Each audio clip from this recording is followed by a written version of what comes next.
Salut tout le monde, j'espère que vous allez bien. Alors aujourd'hui, on reprend encore une fois la collection des abonnés côté comics cette fois. Voilà, je voulais remercier tous les participants qui ont joué le jeu. Merci encore à eux. Que du bon, vraiment que du bon. Je vous souhaite un très bon visionnage. À très vite. Ciao. Donc bonjour à tous, j'ai été invité par Fan de Comics à présenter ma collection de comics constituée exclusivement de Marvel, à part quelques Image Comics là-bas. J'ai très peu de figurines, je préfère dépenser dans les comics plutôt. Et donc moi, j'ai préféré classer par chronologie plutôt que par collection. Donc c'est pour ça que vous voyez que parfois, parfois ça fait un peu des vagues, on va dire, parce qu'il y a des grands comics et des comics un peu plus petits, notamment les kiosques qui sont plus petits. Donc ici, on va commencer directement avec les intégrales. Donc ça, c'est les tout premiers X-Men, toute la première série donc qui commence avec Stan Lee, donc le grand Stan Lee qui a commencé les X-Men. Mon père non plus n'avait pas encore commencé les comics, et donc j'ai décidé de les racheter moi maintenant chez Panini Comics qui réédite tout ça, et c'est franchement de la bonne collection. Donc ici vous pouvez voir que des anciens comics, donc des premières sorties, avec notamment les Special Strange. Bon, ici ça commence avec des rééditions de Semic à l'époque, même Semic faisait des rééditions.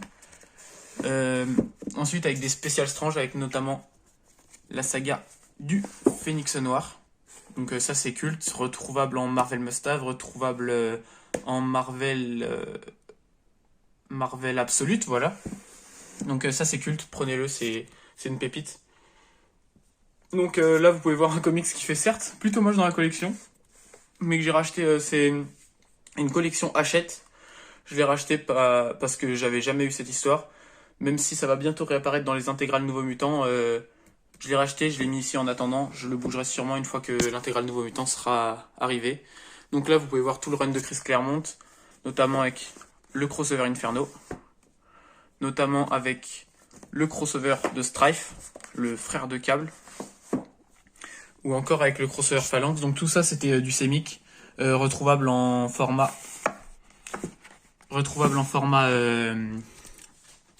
intégral, donc Marvel classique chez Panini Comics. Tout a été réédité jusqu'à l'ère d'Apocalypse et Legion Quest. Donc Legion Quest qui est le prélude à l'ère d'Apocalypse chez Panini Comics. Franchement un super crossover, moi j'ai adoré Legion Quest, j'adore. Ensuite l'ère d'Apocalypse, tout le monde le conseille pour démarrer. Moi je trouve que l'ère d'Apocalypse c'est vraiment une mauvaise idée pour démarrer. Si on connaît rien à l'univers X-Men, je trouve vraiment que c'est pas la bonne porte d'entrée, non pas du tout. C'est une fois qu'on est bien aguerri au niveau X-Men, faut se mettre à l'ère d'Apocalypse. Donc ici 1997, Semic perd les droits de Marvel en France, et du coup Panini rachète les droits. Vous pouvez voir cette magnifique couverture du numéro 1. Sûrement encore une des meilleures couvertures jamais faites. Donc cela continue jusqu'à Onslaught. Onslaught, je pense que tout le monde connaît. À la fin avec Heroes Reborn, ouais. Où les héros principaux, à part les X-Men et Spider-Man, sont envoyés sur la contre-terre du maître de l'évolution, je crois. Malheureusement, j'ai pas lu cette série. Enfin, j'ai lu Onslaught, mais j'ai pas lu la série Heroes Reborn. Ensuite, ça enchaîne avec... c'était l'époque où les crossovers s'enchaînaient, mais c'était pas des crossovers importants comme maintenant avec les Civil War, Secret Empire et tout ça. Donc, Opération Tolérance Zéro, très très sympa, malheureusement jamais réédité en format relié chez Panini. Ici, on peut voir donc quelques X-Men extra, notamment Magneto Rex. Ça très bien, avec une série qui s'appelle Astonishing X-Men. C'est la deuxième série Astonishing X-Men. Très bonne série, très bien dessinée. Avec, vous pouvez voir, il y a quasiment que des Summers, donc il y a 4 Summers. Et il y a Angel et Wolverine qui viennent se rajouter là, on sait pas trop pourquoi, mais c'était une très bonne série.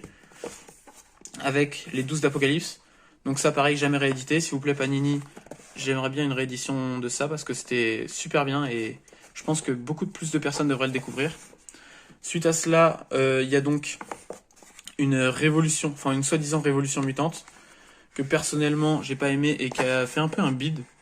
Je sais que ce soit aux États-Unis ou en France, ça fait un peu un bide parce que ça n'a pas été trop apprécié, mais malgré le chara-design qui est très bien, des nouveaux persos dont lui qui sont plutôt charismatiques, cela n'a pas pris et les gens n'ont pas trop acheté ça a été un peu un bide. Ils ont préféré plutôt le relaunch de juste après, avec le génialissime Grant Morrison qui a révolutionné les X-Men, qui s'est inspiré plus ou moins des films et en a fait tout en prenant en compte les 20 ans, même plus, les 30 ans d'histoire de X-Men. Et il a fait du super boulot. Donc franchement, les X-Men à l'époque, c'était super bien de Grant Morrison. Donc là, vous pouvez voir la tête de Magneto à Genosha. Super bien dessiné en plus. Même s'il y a eu un peu de Chris Bachalo, je suis beaucoup moins fan de Chris Bachalo. Mais il y a eu aussi du très très bon. Donc ici, on enchaîne. Donc toute la suite du run de Grant Morrison jusqu'au numéro 100. Au numéro 99 et numéro 100. Donc c'est un nouveau relaunch.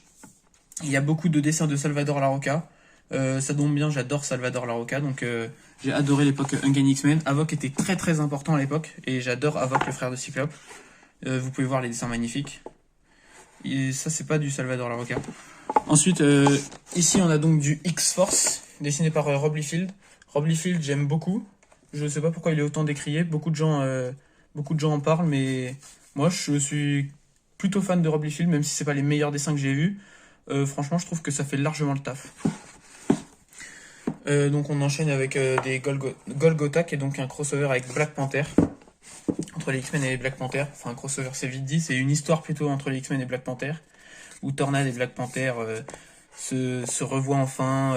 Qui va mener tout ça au mariage de Tornade et Black Panther. Enfin, je sais pas si c'était avant ou après. Toujours dessiné par Salvador Larroca, en tout cas. Donc, incroyable les dessins.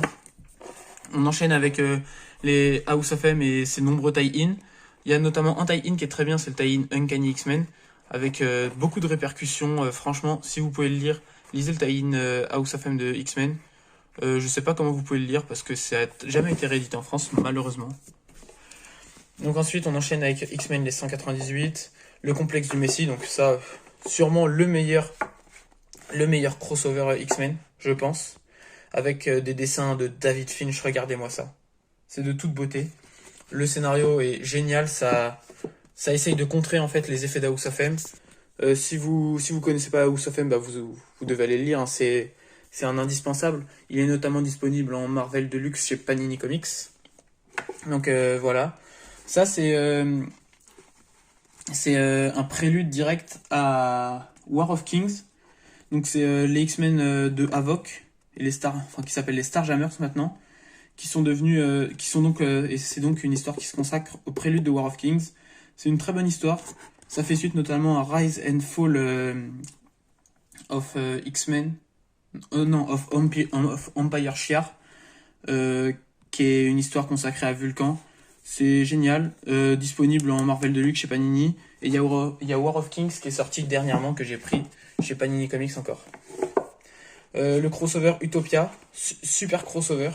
Franchement, si vous pouvez le lire, pareil, c'est génial. Il y a notamment, je crois, du David Finch, notamment sur ce crossover. Je suis plus sûr qu'il y a il y a du David Finch, normalement. Donc qui finit avec un Avengers rassemblement, enfin même si là c'est les X-Men, qui finit avec un X-Men rassemblement sur l'île d'Utopia avec une bataille totale. C'est génial, franchement je conseille. Donc ensuite les X-Men sont donc reclus sur Utopia. Ils essayent de survivre tant bien que mal. Regardez cette couverture magnifique. Voilà. Premier nouveau numéro 1 de Panini. Donc vous pouvez voir qu'ici on est arrivé à 169 numéros. Panini ne fera plus jamais ça. 169 numéros. Maintenant on retourne au numéro 1 tous les 20 numéros, même pas, 10 numéros. Et donc premier retour au numéro 1 avec le retour du Messie. Donc c'est du très très bon aussi. Un peu moins bon que le complexe du Messie, mais c'est toujours génialissime. Avec des couvertures toujours magnifiques. Un contenu super bien. On enchaîne donc avec Génération Hope. C'est des jeunes mutants qui sont nés après Hope, après que Hope soit revenu.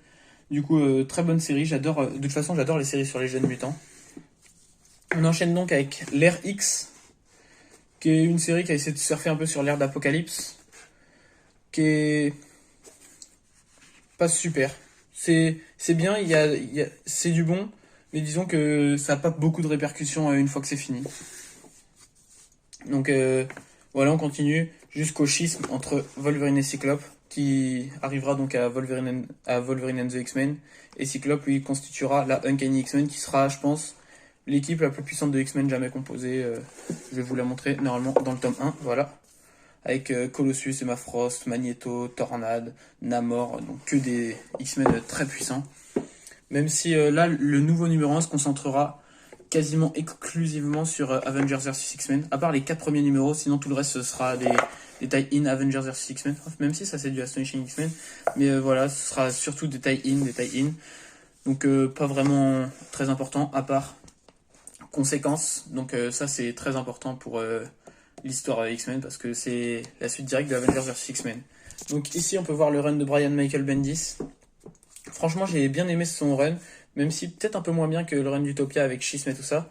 Il a fait quelques crossovers avec X-Men Bataille de l'Atome, X-Men le procès de Jean Grey, donc ça c'est parce qu'il scénarisait aussi les Gardiens de la Galaxie, du coup il les a fait se rencontrer très rapidement au bout du 15e numéro. X-Men No More Humans, dessiné par Salvador Larroca, bon, je peux pas trop vous montrer là, mais c'est du très très bon. Je peux que vous le conseiller. Ici le crossover Black Vortex, publié en 2 tomes en Marvel Now chez Panini Comics. Je vous le conseillerais, même si c'est pas le meilleur crossover, quoi, c'est toujours sympa, surtout qu'il y a des X-Men plus anciens que les All New X-Men. On retrouve notamment Tornade, le Fauve, Kitty Pryde, donc voilà, très bien. Ici, les tie-in à Secret Wars du côté X-Men, dispensable. Si vous voulez pas l'acheter, achetez-le pas, c'est sûrement les moins bons tie-in X-Men, parce que normalement les tie-in au crossover de X-Men sont géniaux. J'ai pas trop aimé ça. J'ai pas trop aimé Secret Wars X-Men. Donc ici la période All New All différente, avec notamment, comment ça s'appelle, la mort sous X, donc Death of X. C'est le prélude à Inhuman vs X-Men, c'est du très très bon. J'ai adoré ce prélude. Enfin c'est un prélude, c'est même une histoire totale, c'est même une histoire complète. Et après il y a Inhuman vs X-Men plutôt. La période All New All différente, donc qui est une période sûrement la moins bonne période de tout X-Men, même s'il y a Uncanny X-Men qui était bien dessiné par Greg Land et qui avait un scénario plutôt acceptable. Amazing X-Men et All New X-Men, c'était vraiment indispensable. Mais par contre il y a All New Wolverine qu'on peut encore sauver de cette période. Franchement c'était du très très bon. Ensuite ici avec X-Men Résurrection, ça commence avec les couleurs. Donc les couleurs X-Men republiées en Deluxe en ce moment. Ils en sont au tome 3 si je ne m'abuse. Et il y a X-Men Red qui va sortir bientôt. Donc c'était du très très bon. X-Men Blue, X-Men Gold. Puis ensuite X-Men Red. C'était franchement du très très bon. J'ai bien aimé cette période. Donc cette période elle va continuer jusqu'à ici. Ici ça va s'arrêter. Donc là on peut voir la résurrection du Phénix, très très bon livre, je peux que vous le conseiller. X-Men Malicia et Gambit qui enchaîne donc avec Mr. et Mrs. X, tome 1 et tome 2. Donc ça pareil c'est du très très bon, si vous aimez bien Malicia, si vous aimez bien Gambit, bah achetez-le. Ici il y a donc le run de Ed Brisson et Matthew Rosenberg. Je pense il y a moyen que ce soit mon run préféré sur tout X-Men, qui commence notamment avec Extermination, histoire en 5 parties. Puis ensuite avec La Séparation, histoire en 11 parties je crois, avec une planche qui est magique dans le dernier. Et ensuite après avec les Uncanny X-Men du coup de Matthew Rosenberg en 12 parties ou un truc comme ça. Et donc pareil c'est génial. Avec ici le tie-in de War of the Realm chez les X-Men. J'ai adoré ce tie-in, peut-être un des meilleurs tie-in avec World War Hulk X-Men. Ici il y a donc House of X, Power of Ten et tous les Down of X. Donc je vous les présente pas, ça en ce moment c'est...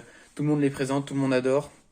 C'est pas mon run préféré, c'est très sympa, c'est plutôt nouveau, ça n'a rien à voir avec les X-Men qu'on connaissait. Enfin si ça a à voir, mais je veux dire c'est la première fois que quelqu'un tente ça. Je suis pas le plus grand fan non plus, mais allez le lire si vous êtes curieux, tout le monde en parle, de toute façon vous trouverez bien assez d'avis. Donc ici on peut voir les albums X-Men. Les albums X-Men qui sont qui étaient publiés par Semic à l'époque. C'est des histoires anecdotiques qui sont publiées là-dedans, donc des annuals, des histoires qui n'avaient pas été publiées. C'est toujours sympa de les avoir, il y a quelques bonnes intrigues, notamment Adieu Tornade ici que je peux pas sortir, le livre est trop grand. Ou alors X-Men contre Avengers, ou X-Men contre 4 Fantastiques, Fantastique contre X-Men. Comme quoi à l'époque ils faisaient déjà des versus.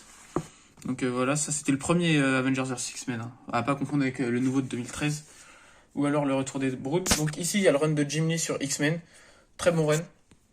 Franchement, c'était très bien. Surtout au début, après ça a un peu perdu en intensité. Mais bon, après avec l'ère d'Apocalypse et tout ça, ça a fini par revenir, quoi. Notamment les X-Men Sevad d'Avalon, très très bien. Ensuite, donc il y a X-Men Extra qui est la suite directe de la série X-Men, donc avec les épisodes X-Men. Ensuite, ici, il y a tout ce qui est X-Men Universe, X-Men Révolution, des séries plutôt bien, mais qui n'étaient pas incroyables. Donc dans X-Men Universe, il y avait Cable, dessiné par Rob Liefeld, donc j'aime bien Rob Liefeld personnellement. Mutant X, qui était pas terrible, et X-Force, qui était vraiment bien. Et ensuite, X-Men Révolution, c'est la suite directe, donc il y a toujours X-Force. Ils ont rajouté X-Man et Génération X. Ça, c'était encore une fois la révolution ratée des X-Men, donc le relaunch raté juste avant Grant Morrison. Parce que ça, oui, ça se passe avant, parce que c'est une série secondaire. Ensuite, ici, il y a... Enfin, une série de kiosques secondaires. Ici, il y a Extreme X-Men, dessiné par Salvador Larroca. La première saga était incroyable, j'ai adoré, même si, vu que c'est Chris Claremont au scénario, il y a beaucoup de lectures, donc... Enfin, beaucoup de lectures comparées aux comics de maintenant. Donc, faut s'accrocher quand même, Un épisode, là, c'est plutôt 20 minutes, plutôt que... Enfin, même plus 30 minutes, plutôt que 15 minutes. Donc, mais en tout cas, c'était du très très bon. Toute cette série était géniale. Il y avait notamment Exilé aussi. Donc ici, vous pouvez voir Exilé, qui est une série en 100 numéros que personne ne parle. C'était aussi scénarisé par Chris Claremont. Donc bien sûr, ils y sont tous dans les Extreme X-Men, Astonishing X-Men, puis ensuite un Marvel Monster. Et il y avait aussi X-Statix, qui était une série plutôt sympa, même si les dessins de Michael Red me rebutaient un peu. Donc voilà. Ensuite, on enchaîne sur Astonishing X-Men. Ici, vous pouvez voir tout le run de Josh Whedon. C'est donc disponible chez Panini en Marvel Icons et en Marvel Deluxe, normalement. Très bon run, franchement foncez. Si vous adorez les X-Men, normalement, vous n'allez pas avoir de problème à vous faire à l'histoire. En plus, les dessins de John Cassaday sont génialissimes. Il reviendra ensuite sur Uncanny Avengers. Dedans, donc, il y a donc... J'ai dit 3 fois, donc, bref. Il y a Exilé qui continue. Très très bien, Exilé, toujours aussi bien. Il y a aussi la série... Il y a quoi d'autre? Il y a la série X-Factor aussi et New Excalibur en même temps. X-Factor, très bien. New Excalibur, scénario Chris Claremont. En fait, à l'époque, il faisait 3 séries, oui. Enfin, ouais, il faisait pas mal de séries. New Excalibur, c'était bien. Surtout, on pouvait revoir le Fléau et Dazzler, donc c'était vraiment bien. Surtout que le Fléau était chez les gentils. Donc, ici, on continue avec... Astonishing X-Men, mais cette fois scénarisé par Warren Ellis. Beaucoup moins bien que Josh Whedon, malheureusement, même si je sais que Warren Ellis, il a beaucoup de fans. J'ai pas trop aimé ces X-Men. Enfin, c'était bien, mais beaucoup moins bien que Josh Whedon, quoi. Voilà. Donc ici, il y a le complexe du Messie, donc les parties Astonishing X-Men. Ici, il y a la guerre du Messie. Clairement, le moins bon crossover du Messie, parce que il y a eu plusieurs crossovers sur le Messie, donc Hope Summers. Le moins bon, franchement, si vous ne l'achetez pas, c'est pas très grave. Les dessins sont plutôt beaux, le scénario et voilà, en fait, on dirait juste une série normale et pas vraiment un crossover ou un X-over comme on dit. Ensuite, suite au complexe du Messie, il y a donc eu une série X-Force qui était génialissime, avec notamment le dernier Marvel Graphic Novel par Del Auto. On enchaîne ensuite sur les X-Men Universe. Donc ici, il y a X-Factor qui continue. Il y a notamment une partie du Retour du Messie et X-Men Hellbound. Il y a X-Factor qui continue. Il y a Uncanny X-Force qui arrive. Uncanny X-Force, série très très bien, notamment avec la saga de l'Ange Noir, disponible en Deluxe chez Panini Comics, donc je vous la conseille. Il y a Astonishing X-Men, quand ça se concentre sur les X-Men de Wolverine, donc notamment avec le mariage de Vega, ça tout le monde le connaît normalement, ce mariage. Ici, ouais, Extreme X-Men, c'était la deuxième série Extreme X-Men, c'était plutôt pas mal, avec qui reprenait un peu le concept de Exilé. Donc voilà, X-Men Universe qui avance avec le Marvel Now. Et ensuite, avec la série Magneto notamment, qui était vraiment bien dans X-Men Universe Marvel Now. Ensuite, il y a les quelques X-Men hors série qui sont clairement la suite de X-Men Universe, mais bon, ils ont décidé de l'appeler X-Men hors série. Ensuite, on a donc Old Man Logan, Steve McNiven, très très beau. En plus, c'était Miller au scénario, donc celui qui a fait Civil War. C'est génial, c'est devenu culte. Ça a inspiré le film Logan. Donc là, il y a... Oh là, ici j'en ai un. Oh, c'est un Légion. Ici, il y a Secret Wars Old Man Logan. Très très bien. Au dessin, Andrea Sorrentino. Au scénario, Brian Michael Bendis. Donc ici, Old Man Logan, ça continue avec des X-Men Universe, des Old Man Logan, des Dead Man Logan. Ici, il y a donc X-Men Légion. Malheureusement, Panini n'a pas publié la dernière série Légion sortie dernièrement. Quelques Maximum X-Men avec les Mystiques notamment. Bon, là, c'est du Malicia. Les Mystiques, sortis dernièrement en Deluxe, mais pas en intégralité. Bah, c'est en intégralité dans Maximum X-Men. Je les ai trouvés pour pas cher. Ici, Wolverine Ennemi d'État. Donc ici, c'est plus ou moins tous les Wolverine qui m'intéressent. Wolverine Ennemi d'État. Génialissime. Astonishing Wolverine et Spider-Man. Bon, je l'ai pris parce que c'était pas du tout cher. Je crois que je l'ai trouvé pour 11€ vu qu'il est pas en super état. Ou pour 15€. Donc je l'ai pris, je l'ai pas encore lu. Tous les Wolverine and the X-Men. La mort de Wolverine et après Wolverine. Donc tout ça, faut le lire à la suite, clairement. C'est du très très bon. Je vous le conseille, notamment la mort de Wolverine par Charles Soule et McNiven. Super beau, super bien scénarisé. Franchement, je vous conseille vraiment ça. C'est disponible en Marvel Must-Have pour 15€ seulement. Ici, à la recherche de Wolverine et le retour de Wolverine. Donc, à la recherche de Wolverine, super série. J'ai adoré. Le retour de Wolverine, beaucoup moins. Parce que, en fait, à la recherche de Wolverine, ça se consacre sur plusieurs équipes qui essaient de retrouver Wolverine. Donc ici, il y a donc les nouveaux mutants, avec les 3 intégrales. La suite X-Force, parce que à partir du numéro 100 des nouveaux mutants, X-Force, enfin la série s'est renommée X-Force, il y a eu 115 numéros je crois, et ensuite après c'est passé à X-Statix, donc ouais, ils ont fait un peu n'importe quoi, ils ont mis une équipe voilà, qui avait un peu rien à voir au bout d'un moment. Ici X-Factor, X-Factor, très très bonne série, j'ai adoré. Simonson, franchement j'ai adoré, parce que ça se passe en parallèle des séries que j'ai dans les Sémiques. Ici Magneto le Testament, bon, sorti dernièrement en grand format. Si vous pouvez l'acheter en grand format, bah, je vous conseille juste de l'acheter en grand format parce que c'est une des meilleures séries que j'ai jamais lues, hyper touchant, hyper beau. Enfin beau, c'est ignoble, mais voilà. Je vous conseille absolument de lire, c'est sorti dernièrement chez Panini, incroyable. Ici donc Wolverine la fin de Chris Claremont, pas incroyable. Disons qu'en fait c'est encore une terre parallèle, donc moi je suis pas super fan des terres parallèles, par Old Man Logan ou encore l'ère d'Apocalypse, sinon je suis pas super fan des terres parallèles. Ici la série Target X de X23. Bah j'ai pas la première série X23, donc super connue, qui nous présente ici X23, du coup celle-ci est bien quand même, mais je vous la conseille pas du moment que Panini ne réédite pas la première série. Et ici Deadpool vs X-Force, voilà quelques livres sans grand intérêt. Donc ici il y a toute la série Wolverine.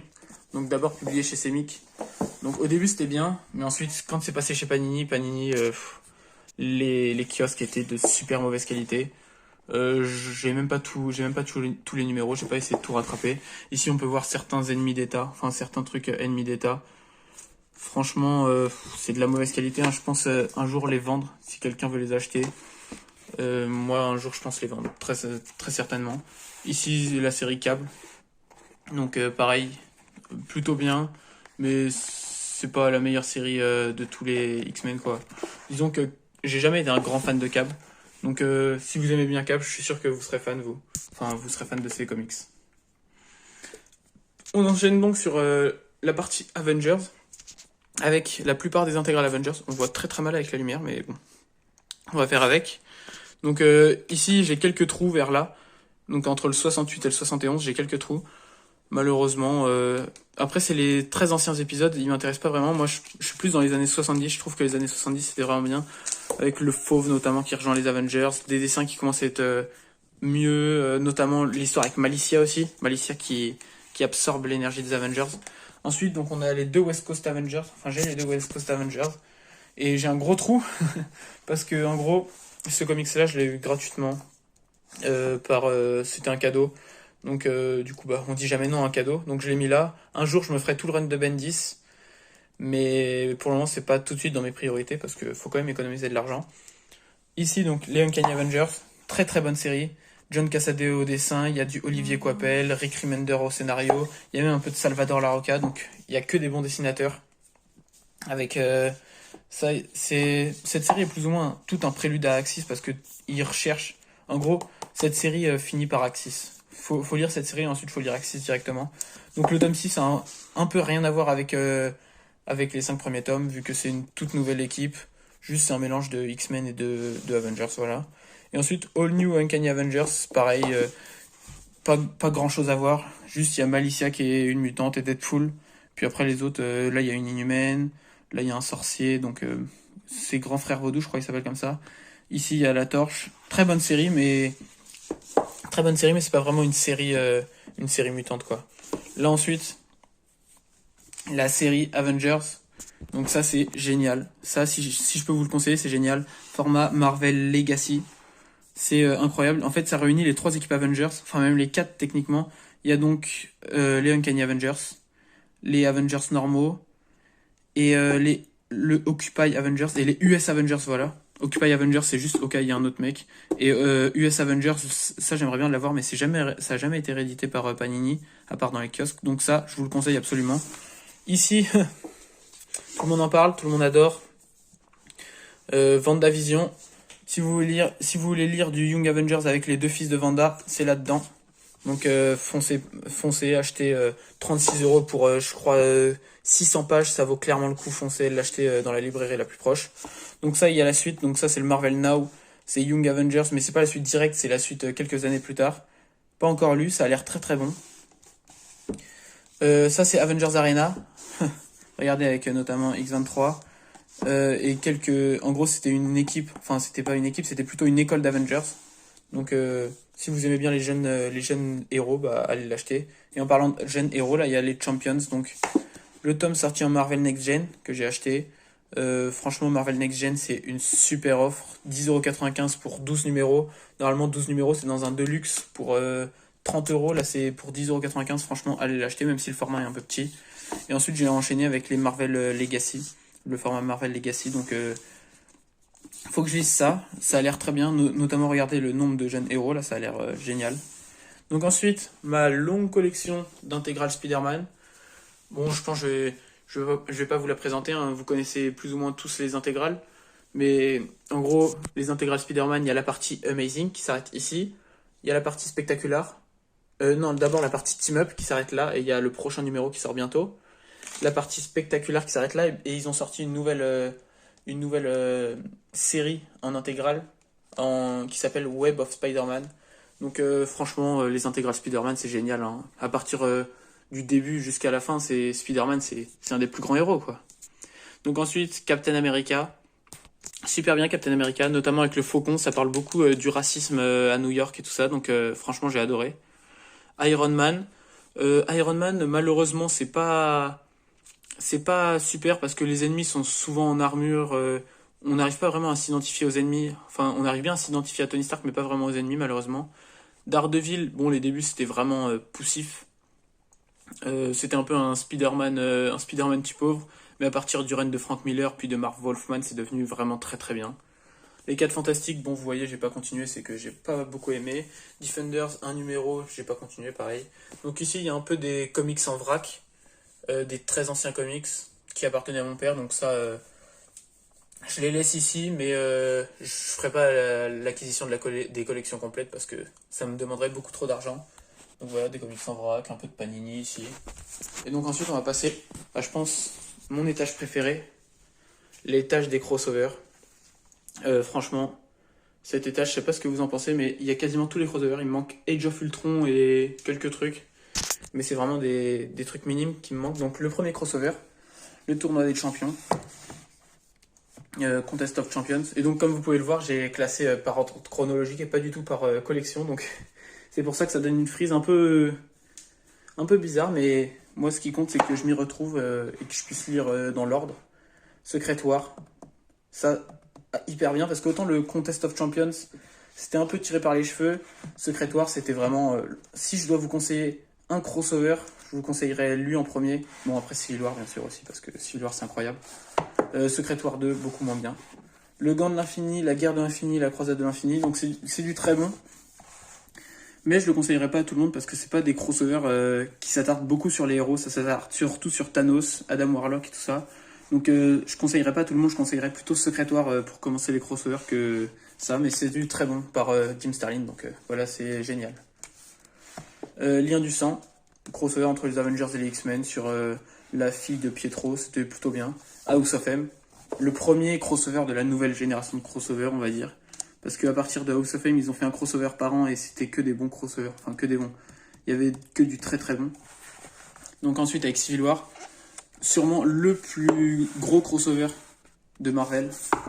C'est le crossover qui a marqué des générations. Si on doit conseiller un comics pour quelqu'un qui connaît pas les comics, conseillez Civil War. Il va forcément tomber amoureux des comics. En 3 tomes. Bon, malheureusement, si je peux vous déconseiller d'acheter tous les tomes Civil War, bah je vous le déconseille.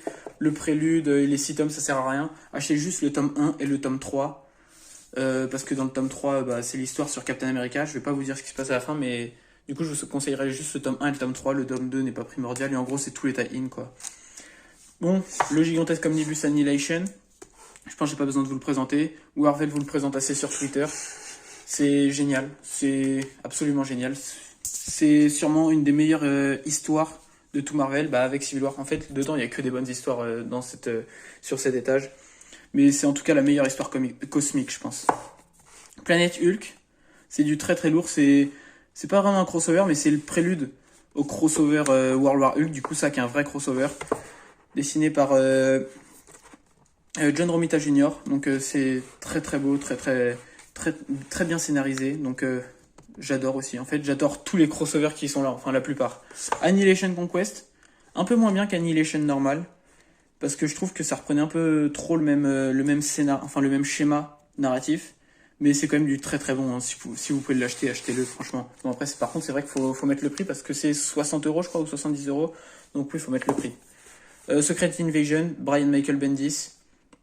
Que dire, c'est génial. La bataille finale est énorme. Je pense que pour Endgame, ils s'en sont inspirés de la bataille finale de Secret Invasion. Génialissime. War of Kings, que j'ai acheté dernièrement, du coup, qui est ressorti chez Panini. Super histoire. C'est pas vraiment un crossover. Enfin, c'est une histoire cosmique, quoi. Un crossover cosmique. Disons qu'en même temps qu'il faisait des crossovers sur Terre, il faisait aussi des crossovers cosmiques. Après, il y a Realm of King, mais du coup, que j'ai pas, vu que c'est pas encore ressorti. Siege, Brian Michael Bendis, Olivier Coipel, La fierté nationale. Tout petit de luxe, mais franchement ça vaut le coup. Il y a des planches qui restent gravées, quoi. La guerre de Fatalis, disponible en un seul kiosque, je conseille. C'est pas cher, 4 euros je crois. On peut trouver le kiosque à 4 euros et puis on a une super histoire en 5 parties. Donc ensuite Fear Itself, c'était bien, j'en garde pas de souvenirs incroyables. Donc c'est la fin du run de Matt Fraction sur Thor. Bendis sur Avengers vs X-Men, pareil, un des meilleurs crossovers.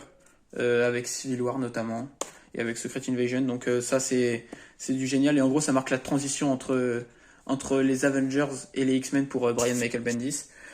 Donc ici on a le crossover Infinity. Bon, malheureusement j'ai pas trop aimé parce que j'ai pas lu tout le run de Hickman. Original Sin, très beau dessin de Mike Deodato Jr. Malheureusement le scénario c'était surtout pour faire avancer Thor d'après ce que j'ai compris. Axis, crossover très sympa mais pas avec de grosses répercussions en fait. Tout ce qui se passe dedans est très bien, mais malheureusement il n'y a pas beaucoup de répercussions, donc je vous le conseille si vous voulez une bonne histoire comme ça, sans prise de tête, avec pas d'avant, pas d'après. Enfin si, il y a quand même un Avengers avant. Secret Wars, donc j'ai adoré les dessins, c'était super bien. Les combats étaient plutôt bien, même si s'immerger dans un univers, je trouve qu'en fait 9 numéros je crois, c'est trop court pour s'immerger totalement dans un univers. Donc pour ça il y a plein de tie-in, mais malheureusement il y a plein de tie-in aussi un peu inutiles comme on l'a vu sur X-Men. Civil War 2, c'est beaucoup décrié, moi personnellement j'ai vraiment bien aimé Civil War 2, bon beaucoup moins bien que le 1 bien sûr, mais j'ai bien aimé, Bendis il a fait du bon boulot encore, les dessins en plus ils sont cool. Moi j'ai bien aimé. Inhumain vs X-Men, donc un peu dans la veine d'Avengers vs X-Men, voilà. Moins bien qu'Avengers vs X-Men, mais c'était vraiment vraiment sympa. C'était pas incroyable, mais c'était vraiment sympa. Le combat était là. Secret Empire, je pense le crossover qui fait le plus réfléchir. Ça renvoie directement à la montée du nazisme et tout ça. Donc incroyable. Marvel Legacy, donc introduction à Marvel Legacy, Infinity Wars et le prélude et Infinity War. C'est plutôt bien. Annihilation, le fléau. Malheureusement, heureusement c'est dans la veine de Annihilation Conquest, donc c'est vraiment bien. Malheureusement justement c'est que c'est un peu court comparé aux deux premiers, mais bon on profite quoi. Ici, il y a du Ultimate X-Men. Je n'ai pas lu Ultimate X-Men et j'ai pas trop envie de me lancer dedans parce qu'il y a beaucoup de numéros. Je préfère rester sur l'univers principal. Je le lirai un jour quand j'aurai plus rien à lire, mais pour le moment, c'est pas primordial. Donc ici, il y a tous les Punisher. Bon, ça, c'est mon père qui les achète. Faudra que je les lise un jour parce que Punisher, je sais que c'est énormément recommandé. Faudra vraiment que je les lise. Euh, quand j'aurai fini de lire ce que je suis en train de lire en ce moment, je lirai Punisher parce que ça a l'air génial.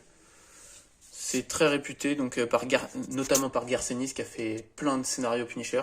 Et là, dernièrement, c'est Matthew Rosenberg, donc le scénariste que j'adore, qui a fait mon meilleur run, je pense, sur les X-Men. Il a fait du Punisher, et donc je pense que c'est du très très lourd.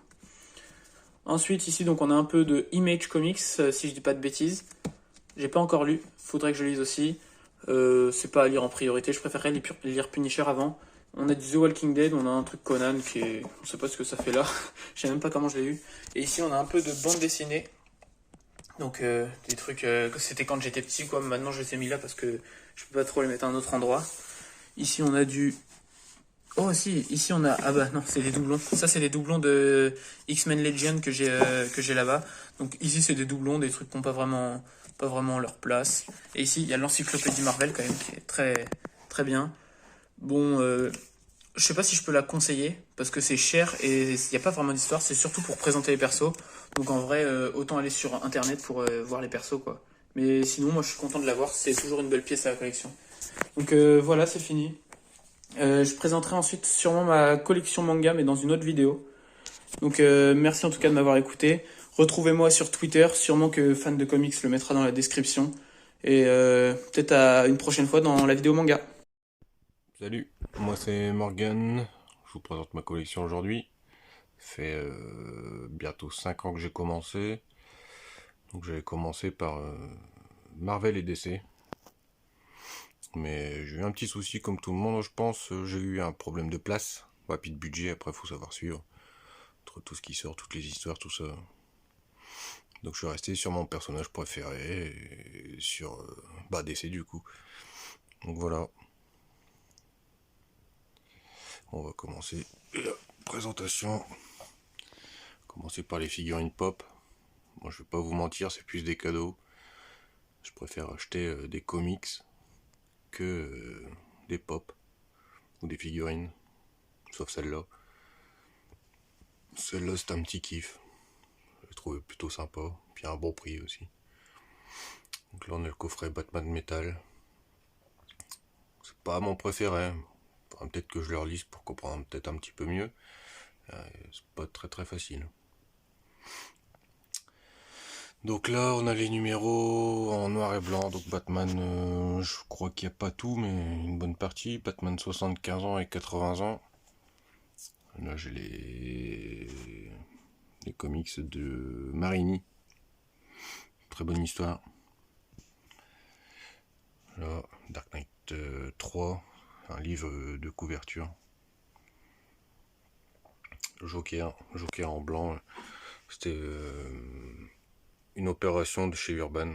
On achetait deux ou trois numéros de DC Black Label, on avait celui-là offert. Donc voilà, j'ai eu la chance de l'avoir. On continue avec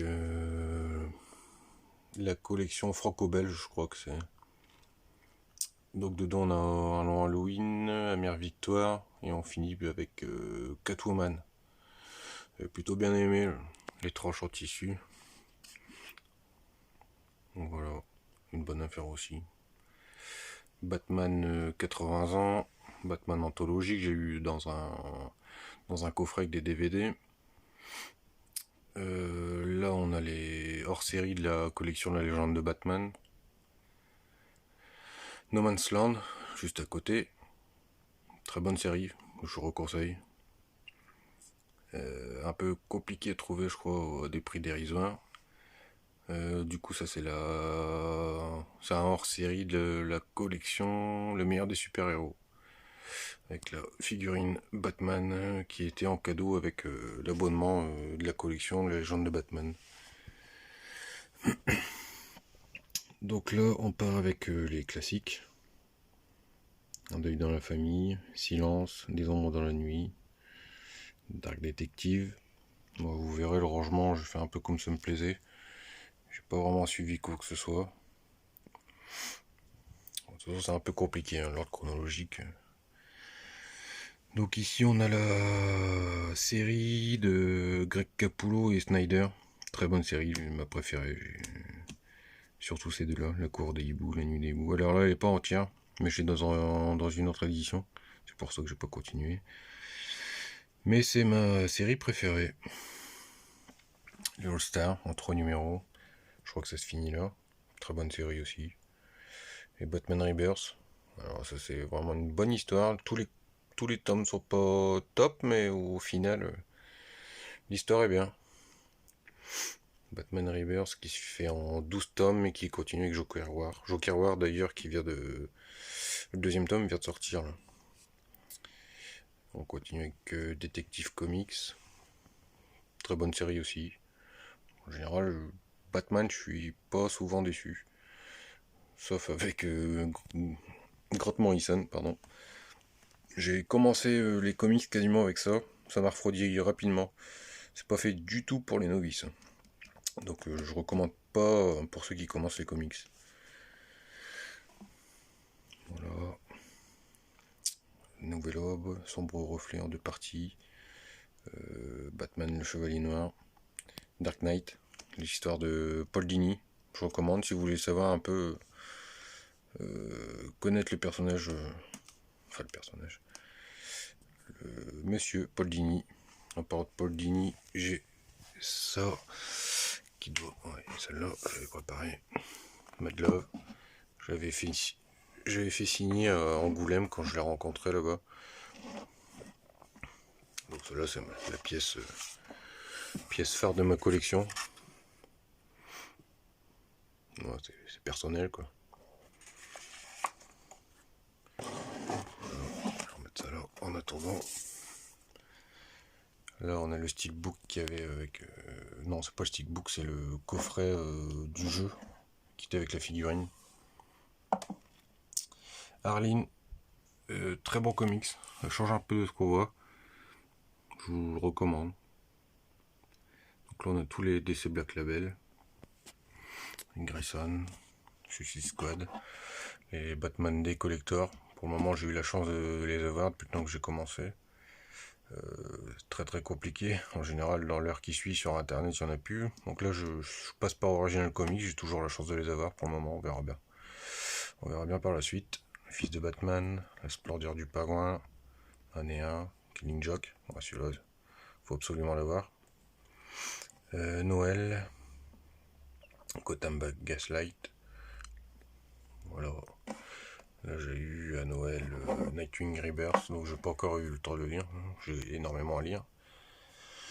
Les anthologies que j'ai eu dans des coffrets avec des DVD, qu'on verra tout à l'heure dans ma deuxième bibliothèque. Les intégrales de Justice League.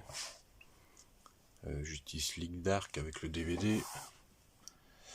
Justice League Rebirth, Wonder Woman, Superman. Voilà, ça c'est des occasions que j'ai eues, pas trop chères, donc je les ai pris, mais j'ai des trous du coup dans la série. Ça sera complété par la suite.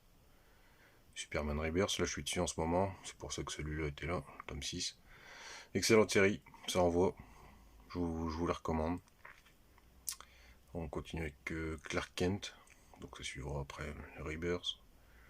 DC Universe Rebirth ici. On continue ici avec le Joker 80 ans. Je viens de l'acheter donc j'ai pas encore eu l'occasion de le lire non plus. DC Universe Rebirth, Brightest Day, ça c'est des occasions que j'ai eu aussi. Je préfère acheter en occasion, ça me permet d'avoir beaucoup plus de numéros. Aquaman, celle-là si c'est une série que je recommande, c'est vraiment celle-là parce que elle est vraiment top. Puis il faut pas avoir nécessairement beaucoup de connaissances. Pour une novice, ça le fait directement. Bon, maintenant je suis peut-être plus trop un novice, mais je la recommande à tout le monde, elle est bien. Green Arrow, Green Lantern, celle-là elle est pas mal aussi. Peut-être un peu compliqué à avoir maintenant, mais je vous la recommande. Green Lantern Rebirth, j'ai pas encore eu l'occasion. Flash, série excellente. Wonder Woman, j'ai le petit ici. Wonder Woman Batman. Celui-là je l'ai lu, il est pas mal. Et les Wonder Woman Rebirth. Donc ici on a toute la série Injustice, Snapshot, Shazam, Animal Man, le meilleur de Batman, un coffret que j'ai eu à 3€ sur Vinted, il était encore emballé. Encyclopédie Superman. Voilà, c'est ma boîte pour mes comics VO ou mes kiosques. Voilà. Donc voilà, ça c'est ma première bibliothèque. Alors, je n'ai pas assez de recul ici, mais voilà ce que ça donne. Ma deuxième bibliothèque est un peu plus concentrée sur les séries abonnements avec les frises. Voilà, on va passer à la deuxième partie. Donc là, voilà ma deuxième bibliothèque. Donc, comme je vous avais dit, avec la collection La Légende de Batman qui est plus bas et le meilleur des super-héros qui est ici. Donc encore avec des figurines que j'avais eu en cadeau. Cette série-là, je l'avais eu à 250€, donc encore une super offre. Il y avait les 97 premiers numéros, plus ici les hors-série, et celui-là aussi. Et la Batmobile, j'avais eu aussi. Donc une bouchée de pain. Des très bons numéros dedans. Peut-être dans encore le cours des hiboux, du coup, j'ai des doublons, mais pas trop le choix. Killing Joke aussi, encore. Voilà, il y a pas mal de bons titres. Mais bon, les classiques. Tout n'est pas encore déballé, hein, non. J'ai énormément de lectures.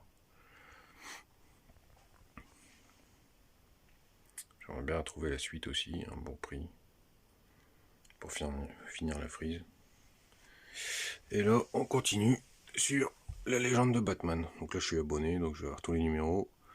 Série qui a été prolongée jusqu'au numéro 100, il me semble. Donc on a une belle frise aussi, qui continue ici. Et là, c'est les coffrets que j'avais eu avec les anthologies. Donc DC Comics, anthologie, Superman et Batman. Donc dedans, il y a des DVD. Là, toujours une petite boîte pour mes VO. J'en ai pas énormément, mais au moins, ils sont protégés. Et donc, du coup, j'ai quand même gardé un peu de Marvel. Voilà, avec les Je suis, nous sommes. Et j'ai gardé Wolverine parce que c'était mon personnage préféré chez Marvel.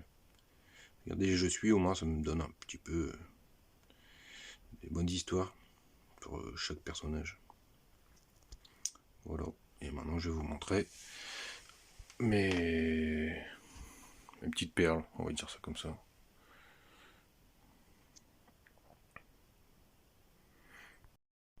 Donc là, voilà mes comics VO signés avec certificat d'authenticité. Alors c'était des occasions aussi, hein, parce que j'aurais peut-être pas pu me le permettre à un prix normal. Donc là on a X-Men.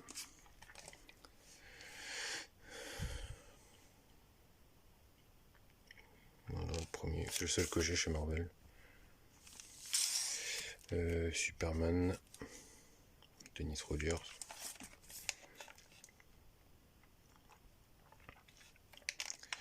Superman, avec la signature que vous reconnaîtrez sûrement. Jim Lee, quand même connu. Une de mes plus belles pièces. Avec la suivante. Green Lantern. Jeff Jones. Je pense que vous connaissez aussi. Donc voilà, c'est vraiment les deux plus grosses pièces que j'ai, quoi. Enfin, plus grosses pièces. Mes préférées. Et là, on a du Batman. Alors j'avais eu un petit doute en le recevant sur le certificat d'authenticité, mais j'ai contacté des comic shops américains, on me dit que c'était possible. Bon. Voilà, on continue. Phil Jiménez, bien connu aussi. Couverture de Jimmy. Toujours Infinite Crisis. Toujours Phil Jiménez.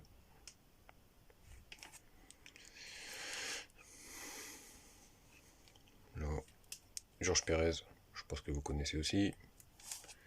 Et on finit avec les 2 derniers que j'ai eu, le Flash Rebirth par Williamson.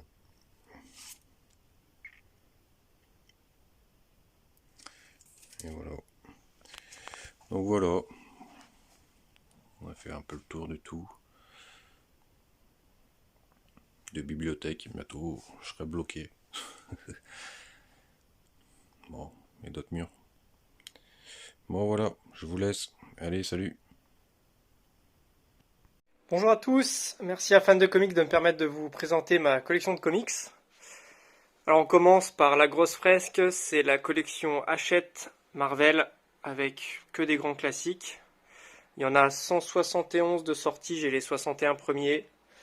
C'est cool, ça regroupe tous les grands classiques, donc voilà. Ensuite les 2 collections Carrefour, qui sont bien pour ceux qui veulent commencer, car c'est pas cher, hein. Au niveau du nombre de pages et d'histoire par rapport au prix, c'est vraiment intéressant. Donc là, on dirait que c'est du Hulk, mais c'est du Deadpool, le Spider-Man de Straczynski, c'est très cool, hein. Venom vert, Secret Empire, incroyable. Civil War premier, incroyable. Civil War 2, pas top. Mais bon, après, il y a plein de persos, donc c'est toujours cool. Un peu de Deadpool, Ultimate Spider-Man, une intégrale de Iron Man. Ensuite, Infinity War. Donc, c'est pas comme le film, c'est la suite de Quand Thanos a gagné. Donc, par rapport au film, c'est le gant de la finie, si vous voulez. Avengers jusqu'à la mort, très cool. Du Deadpool de 2017, si je dis pas de bêtises, c'est vraiment, si vous kiffez Deadpool, lisez ça. Le retour des 4 Fantastiques de 2019, Immortal Hulk, c'est toujours en cours. Lisez Immortal Hulk, lisez-le. Ensuite un peu de Hulk, Iron Man, Gardien de la Galaxie, voilà, ça traîne, c'est ce que j'ai chopé un peu d'occasion. Spider-Man, donc ça c'est une histoire sur Miles Morales, c'est sympa. Les All New Spider-Man, c'est vraiment cool, quand Peter récupère son corps, c'est sympa. Alors, Spider-Man, l'histoire d'une vie, si je dois vous conseiller un truc, c'est ça, vous allez kiffer. Je pense que de toute façon tout le monde vous le conseille, donc voilà. Le Venom de Donny Cates, le premier Venom de Donny Cates, qui amène jusqu'à Kane Black en ce moment, c'est incroyable. Moon Knight, Deadpool, Thanos, ils se battent parce que les deux sont amoureux de la mort.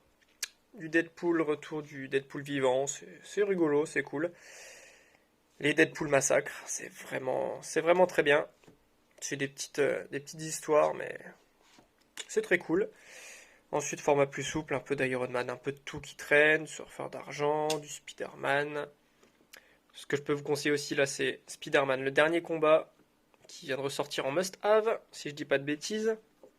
Ensuite, ça, c'est des BD qui traînent. Là, c'est Hulk et la chose, qui avait été offert à la Comic-Con 2019 par James Starlin.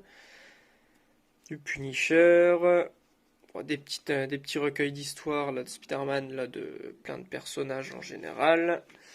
Juste ici un peu caché du Punisher en 100% de l'époque. Il m'en manque quelques-uns. Ensuite là, on passe sur autre chose que du Marvel. J'ai Rick et Morty. C'est sympa en comics BD, c'est vraiment cool. Rick et Morty. Les The Walking Dead, que je préfère en comics qu'en série. La série, je suis pas fan, je vais pas vous mentir, je suis pas fan, mais en comics c'est cool, l'histoire est différente. Du Rocket Girl, les Watchmen d'Alan Moore, si vous avez kiffé le film et la série, foncez dessus, c'est assez vieux mais ça passe quand même bien, franchement, ça n'a pas trop vieilli. Bon là c'est des petits formats souples qui traînent avec les Free Comic Book Day, un peu de Strange, puis des séries assez anciennes. Moutab Foukaz, comics à la française, très cool, a été adapté en film d'animation. Vraiment, lisez ça, c'est très très bien. 2 petits Star Wars, l'artbook de Rick et Morty. Ensuite, là, on va passer un peu sur du DC. Donc, tout ce qui est format souple, du DC Saga, Batman Saga. Là, c'est plus à l'ancienne, puis des trucs qui traînent. Du Batman Universe, des Strange, des Superman, des DC Universe, voilà, un peu de tout. Alors ça, c'est Batman par rapport à un comics basé sur la série animée de 95, 94, je sais plus. Mais voilà, la série que tout le monde a vue. Là, du Sud Quadriverse. Là, panoplie DC qu'ils ont fait pour l'été dernier. Voilà, c'est comme pour les collections Carrefour, hein. Pour ceux qui veulent commencer, que des grosses histoires, pas cher. Foncez si vous les trouvez encore, sinon normalement il doit en faire une cette année. Alors ensuite, en hardcover, j'ai du Batgirl, du Batman, un peu d'Harley Quinn, du Justice League, du Suicide Squad, Batman année 1, Batman Metal que je n'ai pas encore lu, a priori qui est vraiment cool, Batman Rebirth, Deathstroke, Mad Love, Killing Joke. Là c'est une édition spéciale Killing Joke. J'ai donc l'histoire de l'époque avec les dessins avec les couleurs de l'époque. Il y a la deuxième où c'est remis au goût du jour niveau couleur. Et le troisième c'est plein de petites infos, des storyboards, etc. Vraiment cool. L'anthologie de Joker, voilà, Joker incroyable. Quel perso. Ensuite on va passer au format souple. Donc voilà, quelques petites du Marvel Mega, Marvel Manga et tout. Marvel classique, Marvel Heroes, j'en ai beaucoup, dont une que j'ai en complète, c'est la V2 si je dis pas de bêtises. Du Marvel Icons, Marvel Knights, Marvel Saga, je crois que celle-là c'est la V2 ou V3, il y en a que 6, j'ai les 6. Le petit WandaVision qui est sorti pour la série. Là mon perso préféré, Spider-Man, voilà j'ai une grosse partie avec là, c'est dommage, les plus récents sont en rouge. J'aimais bien voilà ce que ça faisait dans les différentes couleurs par rapport aux héros, c'était sympa, là c'est dommage. Maintenant tout sort en rouge, quasiment bien sûr. Donc Spider-Man classique, du hors-série, du Universe, là c'est tout ce qui est Ultimate, tout ce qui est sorti Ultimate, donc j'ai un peu de maïs là-dedans. Spider-Geddon, Venom, Absolute Carnage, il y a sûrement bientôt le hardcover qui va sortir, prenez Absolute Carnage, c'est très cool. Des Spidey à l'ancienne dans les années 80, pareil du Hulk, je crois que ça date des années 80 aussi, ceux-là. Donc certains là, ils ont pris un peu cher ceux-là, mais j'ai pu les choper pour pas très cher. Donc là c'est plus à l'ancienne, vraiment le Spider-Man Extra il date pareil des années 80 ou 90. On passe ici Ant-Man, la seule série Ant-Man sortie en format kiosque, je l'ai. Un peu d'Avengers.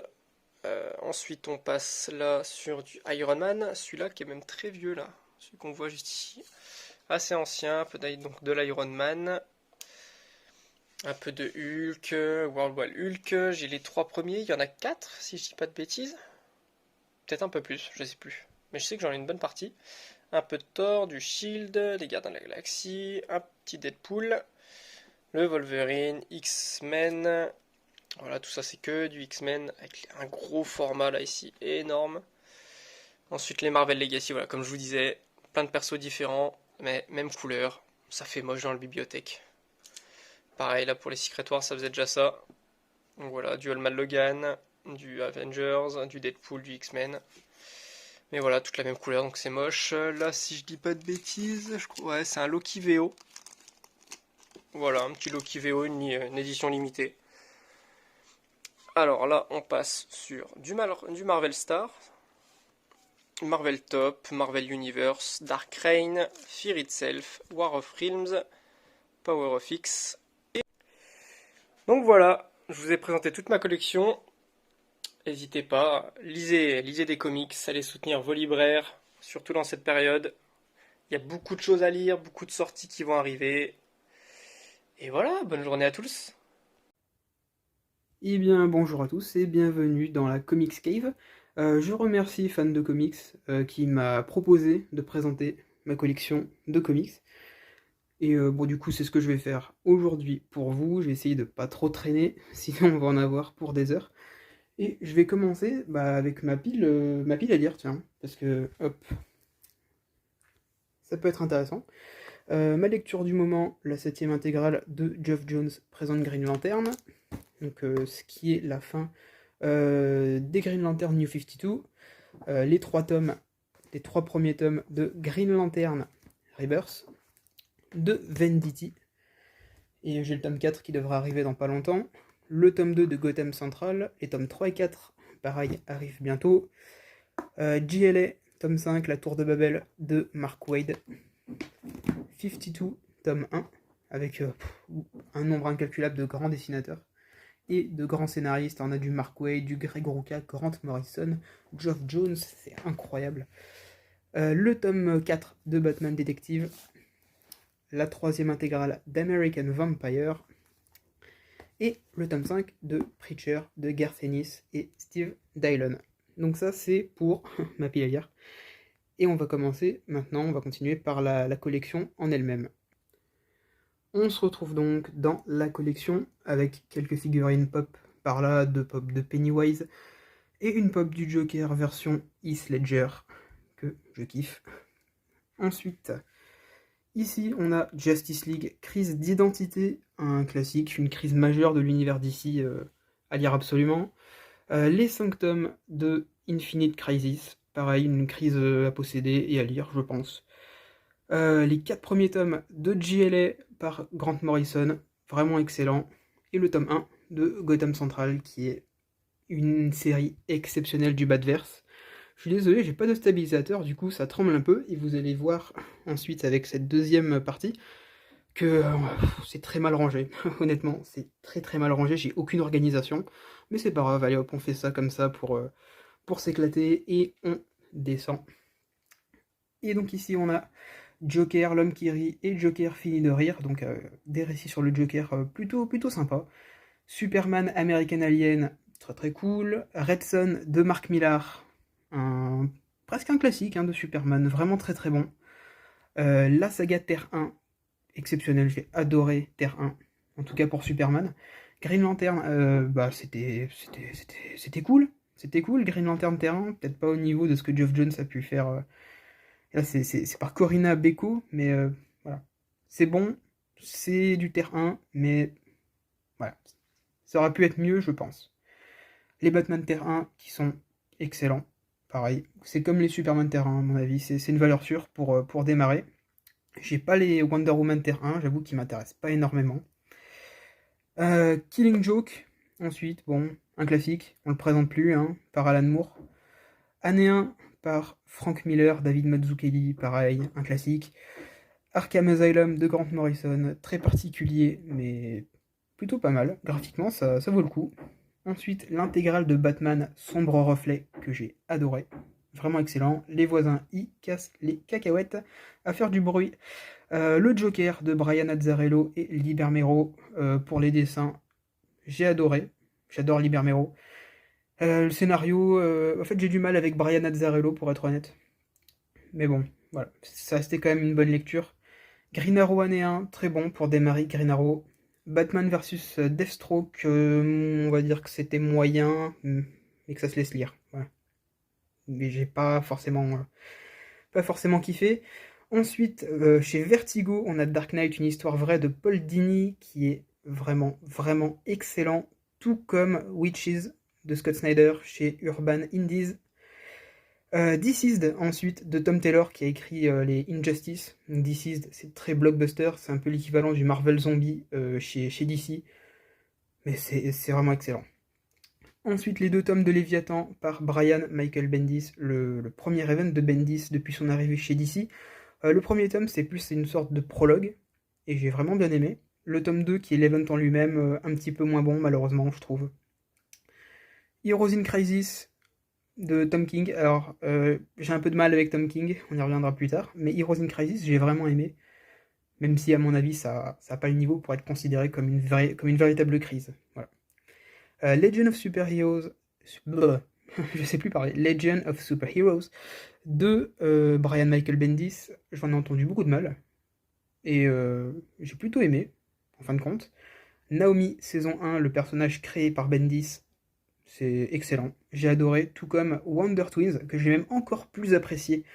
Vraiment, foncez sur Naomi Wonder Twins, ces 2 récits qui sont vraiment excellents, j'en attendais pas grand chose, et au final j'ai surkiffé. Et là on a donc une partie de la collection Black Label, avec le Batman Damned de Brian Azzarello, Libermero, donc là c'est pareil, scénaristiquement j'ai rien capté, j'ai pas capté le scénario, par contre les dessins c'est une tuerie, Libermero est encore au top, et je pense même que c'est là son meilleur travail, honnêtement, quand il dessine Batman, qu'il dessine Gotham, c'est une vraie tuerie. Arline de Stjepan Sejic, ce mec dont personne ne sait prononcer le nom, on va se le dire, mais qui rapporte masse de points au Scrabble. Donc les origines d'Harley Quinn, excellent. Je pense que là-dessus il n'y a rien à dire. Joker Killer Smile d'un autre duo très très connu, hein, Jeff Lemire, Andrea Sorrentino, c'est une valeur sûre. Wonder Woman Dead Earth de Daniel Warren Johnson, c'était original, mais personnellement ça l'a pas vraiment fait. C'était sympa, sans plus. Luthor, encore une fois du duo Azzarello Bermero, c'était plutôt sympa. J'ai pas trouvé ça transcendant, mais c'était cool. Ensuite Batman The Dark Knight Returns, un classique de Frank Miller que j'ai malheureusement détesté. Ne me jetez pas des cailloux. Je l'ai expliqué sur le compte Insta. Voilà. C'est une lecture qui a été vraiment un calvaire pour moi, The Dark Knight Returns. Mais je comprends qu'on puisse la considérer comme un classique. C'est un classique, hein, de toute manière. Mais voilà, avec moi, ça l'a pas fait. Au niveau des dessins, je trouve ça vraiment, vraiment pas beau. Désolé. Mais voilà. Last Night on Earth. Alors là, bon, bah, c'est du Scott Snyder et du Greg Capullo. Je suis un énorme fan de Scott Snyder. Donc j'ai adoré. Je sais que ça part dans des délires très très bizarres. Peut-être que c'est écrit sous LSD, j'en sais rien. Mais j'ai adoré. Vraiment excellent. Ensuite, deux récits qui sont plus ou moins similaires. Parce que tout simplement, c'est du même auteur. Il s'agit de Batman, Créature de la Nuit et Superman, Identité Secrète de Kurt Busiek, que j'ai trouvé les deux vraiment excellents. Et peut-être mon récit favori du DC Black Label, c'est Punk Rock Jesus de Sean Murphy, qui est juste dingue. Ce comic, c'est ouf, j'ai vraiment adoré. Et là, bah, on a deux vers, voilà, un Green Lantern et un Batman. D'ailleurs, j'ai oublié de vous montrer. Pouf, la petite pop de Jon Snow au-dessus, qui n'a rien à voir avec les comics, mais qu'on m'a offert, et qui est plutôt sympa. Donc maintenant, on se dirige vers la case du dessous. Hop, hop, hop. Avec quelques pops. Voilà, on a la Justice League. Aquaman, Superman, Flash, Wonder Woman et Batman qui sont là. Ensuite, ici, on a la case consacrée au DC Rebirth, mais pas que. Il y aura un petit peu d'autres choses. DC Universe Rebirth, le badge qui fait suite au one-shot DC Universe Rebirth, avec le badge du comédien retrouvé dans la Batcave. Un très bon récit. Les 3 tomes de Justice League Rebirth, très très mauvais, par Brian Hitch. Alors, faudrait peut-être. Je pense que je vais la continuer, hein, juste histoire de voir ce que ça donne après. Mais honnêtement, c'est pas bon, hein, c'est vraiment pas bon. No Justice, le prologue à la New Justice, la série Justice League de Scott Snyder, donc tout ça, j'ai adoré. Voilà, ça fait suite à Batman, Batman Metal. Et moi qui suis grand fan de Batman Metal, j'ai adoré la Justice League de Snyder. Ensuite, Justice League Doomoir Épilogue, qui est donc l'épilogue à Doomoir, et surtout, je pense, le prologue à Batman Death Metal, que j'ai lu, et dont je vous donnerai un avis un tout petit peu plus tard. Justice League Dark Rebirth, faute de budget, j'ai lu que le tome 1, mais j'ai vraiment aimé, il faut absolument que je lise la suite. Les 2 tomes de Young Justice par Brian Michael Bendis, que j'ai vraiment, vraiment aimé. Ensuite, on a la série Flash, qui est très très longue, mais qui est excellentissime. Franchement, personnellement, en tant que grand fan de Flash, j'ai adoré cette série. Le tome 10 doit sortir ce mois-ci, et le tome 11, il me semble, hein, il y a un tome 11 qui est prévu, qui devrait sortir, que j'achèterai Day One, je me connais. Green Arrow Rebirth, une des meilleures séries Rebirth, je pense. Vraiment excellent, même si je suis pas fan des dessins de Otto Schmidt. Au niveau du scénario, j'ai vraiment beaucoup aimé. Aquaman Rebirth, j'ai que les 3 premiers tomes, mais je compte me prendre la suite. Au niveau du dessin, il y a Stjepan Sejic qui arrive à partir du tome 3. Et bon, là, c'est la branlée, littéralement. Clark Kent Superman de Brian Michael Bendis. La série qu'on lui a filée quand il est arrivé chez DC. Et donc, ça alterne entre la série Superman et la série Action Comics. Et c'est plutôt pas mal. Moi, j'ai bien aimé. Voilà. C'est pas non plus transcendant, mais ça reste excellent. Wonder Woman, excellent. J'ai adoré aussi. Greg Rucka qui revient sur le personnage. C'est une valeur sûre. Ensuite, il laisse la place sur la fin du run à Robinson. Et j'en garde un plutôt bon souvenir aussi, je pense. Que c'était un peu moins bon peut-être que la partie de Greg Rucka. Mais ça se laisse lire aussi. Tout seul ici, le petit Batman Rebirth tome 1. Pourquoi il est tout seul? Parce que la suite, eh bien, elle est là. Voilà. tout le Batman Rebirth de Tom King que j'ai absolument détesté. Voilà. Les tomes 1 à 4 sont excellents, en particulier le tome 4. En revanche, du tome 5 à 11, c'est pour moi vraiment mauvais. Et le tome 12 relève vraiment le niveau. Et j'ai enfin pu apprécier ma lecture de Batman Rebirth. Ensuite, la suite de Batman Rebirth, il s'agit de Joker War de James Tynion IV. Génialissime, hein, c'est tout, c'est juste génial. Foncez, lisez Joker War, c'est exceptionnel. Les 4 tomes de Batman Detective Comics, il faut que je finisse la série, ça aussi c'est écrit par James Tynion IV. Et c'est vraiment excellent, avec une bonne équipe je trouve. La suite c'est Batman Detective de Peter J. Tomasi. Les 2 premiers tomes sont corrects, le 3e tome est dingue, j'ai adoré. Et le tome 4, le tome 4 je l'ai pas encore lu, il est dans ma pile à lire. Donc je vous en dirai des nouvelles un petit peu plus tard. Ensuite, les 3 tomes de Batman Metal. Alors, ça divise, forcément. Ça part dans des délires très très bizarres, mais j'ai adoré. Je suis fan de Batman, de Batman Metal. Voilà, c'est du Snyder, c'est du Capullo, du James Tynion IV, Doug Mahnke, Yannick Paquet, Jorge Jiménez. C'est excellent, franchement. Moi, j'ai adoré. Ensuite, on a le Batman Kiri de Scott Snyder et Jock, plutôt sympathique. Le Batman Kiri, Les Infectés, de Joshua Williamson et David Marquez, plutôt sympathique. Et les 2 tomes de Death Metal. Pour moi, c'est moins bon que Metal. C'est particulier, ça part dans des délires bizarres. Ça me fait un petit peu grincer les dents, j'avoue, mais bon, je lirai la suite, je me connais.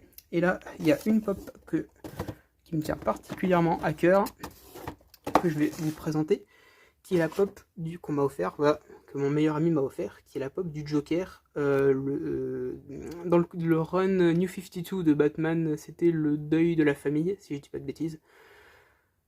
Elle est sublime, elle est juste magnifique cette pop. Voilà. Hop. Un mug Iron Maiden qui a rien à voir, avec des petits harlequins dedans, parce que Harley Quinn, t'as compris. C'était nul à chier. À côté, encore quelques pop avec le Joker et Batman version série animée. Et le Nega Flash. Pour ce qui est de cette étagère, on va passer enfin à la toute dernière, celle du bas. Donc là, je suis carrément au sol. Voilà, littéralement. Et on a Watchmen d'Alan Moore, un classique, avec sa suite Doomsday Clock, que j'ai adoré. Vraiment. Voilà, comme ça, là, on est bien. Ensuite, on a Batman, Un deuil dans la famille, un grand classique. La mort de Jason Todd. J'ai passé un excellent moment. Batman Silence de Jeff Lubb et Jim Lee. Franchement, tout le monde, je trouve, le survend peut-être un petit peu. Moi, j'ai bien aimé, mais sans plus. Mais les dessins de Jim Lee valent le coup. Batman Anthologie, Batman Un long Halloween, excellent. Batman L'énigme de Redwood, vraiment très bon aussi. Les 2 intégrales de Batman et Robin, j'ai la 3e qui devrait arriver d'ici peu. Les 4 intégrales de Justice League New 52 par Geoff Jones, c'est du bon, voilà. Les 2 intégrales d'Aquaman par Geoff Jones, collection New 52, très bon également. Les 2 premiers tomes de Greg Rucka présentent Wonder Woman, très très bon. Les 4 intégrales de Grant Morrison présentent Batman, très indigeste, très dur à lire, mais je pense que c'est un indispensable. Les 2 premiers tomes de Paul Dini présentent Batman, que j'ai trouvé un petit peu moyen, voilà, j'étais un petit peu déçu, mais bon. Les 4 Geoff Jones présentent Flash, que j'ai plutôt bien aimé. Normalement, je crois qu'il doit y avoir une 5e et une 6e intégrale qui doivent sortir. Green Lantern Emerald Twilight dans la collection DC Confidential avec ce bandeau rouge dégueulasse. Mais le récit est vraiment génial. Et les 6 intégrales de Geoff Jones présentent Green Lantern, un run mythique sur le personnage de Green Lantern. Vraiment, je pense qu'on ne fait pas mieux. C'est à lire. Et maintenant, je vais vous présenter une autre partie de ma collection qui se trouve ailleurs. Donc, je vous retrouve tout de suite.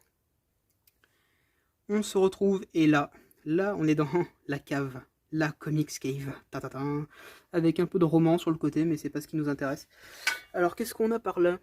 On a quelques kiosques, quelques VO, le Batman Detective Comics 1000, Batman, Dark Knight Death Metal numéro 1, Batman Three Jokers, Spider-Man de père en fils, bref, on va pas faire tout ce qu'il y a là-dedans, c'est grosso modo du Free Comic Book Day, un petit peu de VO et quelques récits complets, voilà. Rien de bien transcendant. Pareil ici, voilà, voilà, ça c'est le Rick et Morty, qui était plutôt pas mal, c'est que du Free Comic Book Day là-bas, si je dis pas de bêtises. Et donc on va commencer ici avec le Justice League Icon de Alex Ross, dans un format géant et qui est absolument génial. Le Justice d'Alex Ross, pareil, grand format, c'est génial. Batman Metal, le multivers noir, que des what if, vraiment intéressant pour peu qu'on connaisse les récits qui sont comptés dedans. Justice League Doumoire, voilà, c'est ce qui arrive juste après la New Justice de Scott Snyder, juste avant Death Metal du coup. Je vais essayer de voir ce qu'il y a là-bas derrière, de vous montrer tout ça. On a le Batman juste ici par Marini que j'ai vraiment adoré. Là, tous les tomes de Injustice de Tom Taylor, excellente série. J'ai pas Injustice 2 parce que je les ai lus, j'ai pas aimé, donc du coup j'ai revendu. On a du Superman les origines de Mark Waid, All Star Superman de Grant Morrison et Frank Quitely, la Bible de Superman d'après certains, que j'ai personnellement pas trop aimé, mais bon, ça reste mon avis. Superman Unchained, un bon blockbuster signé Scott Snyder. Batman Nightfall, excellent avec Bane. Encore du Black Label avec Kingdom Come d'Alex Ross, génialissime. Batman White Knight de Sean Murphy, génial.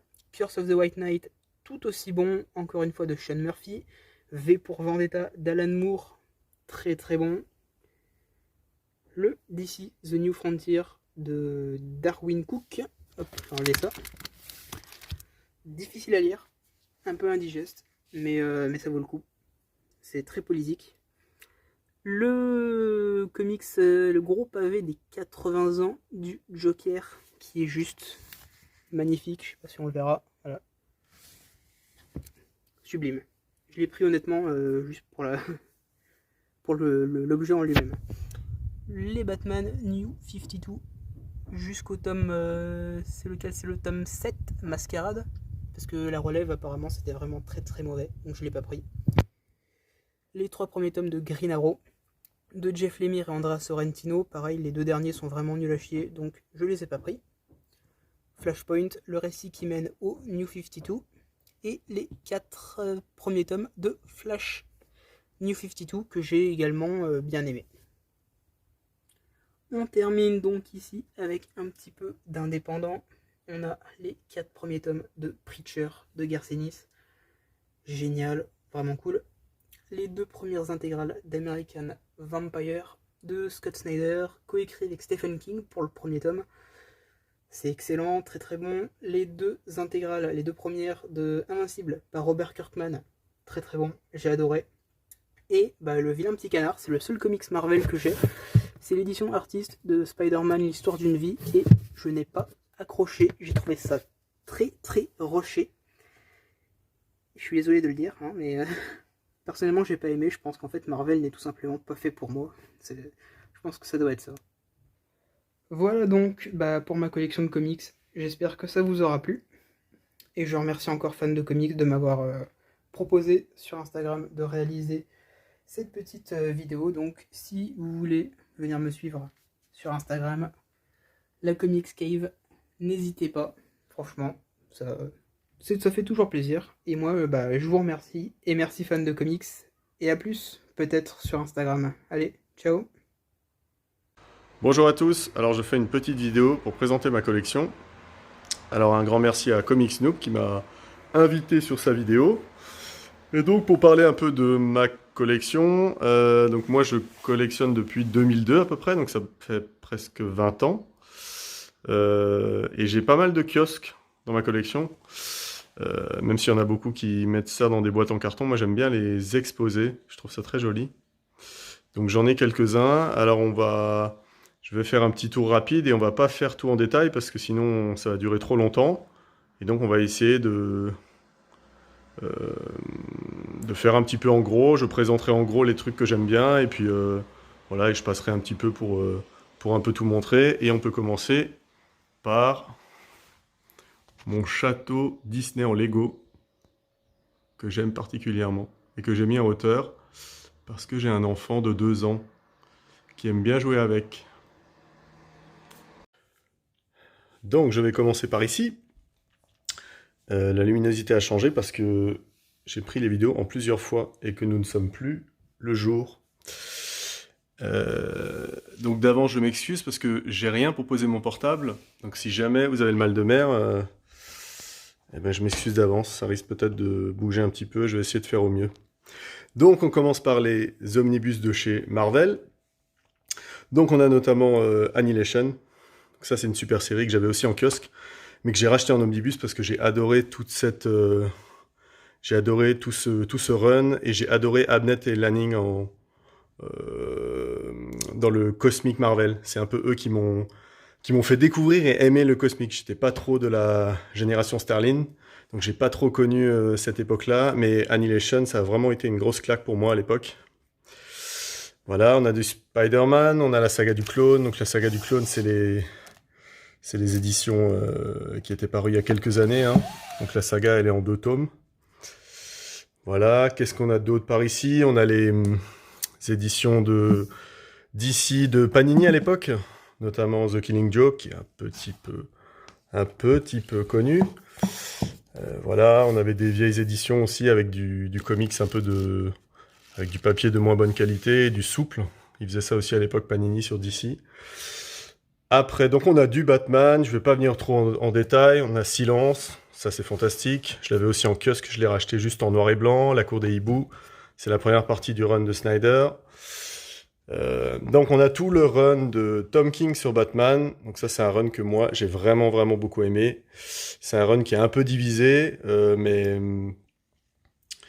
ça me paraît presque normal parce que je trouve que Tom King il a vraiment fait quelque chose de tranché. Il a fait quelque chose de différent et il a vraiment pris un parti pris intéressant de parler vraiment de la psychologie de Batman. Et je trouve que quand on fait un truc tranché, qu'on a un parti pris, eh ben c'est logique que ça plaise à certains et que ça déplaise à d'autres, logiquement. Mais en tout cas, moi j'ai vraiment adoré. Alors c'est sûr qu'il y a des tomes qui sont un peu plus en dessous que d'autres, hein.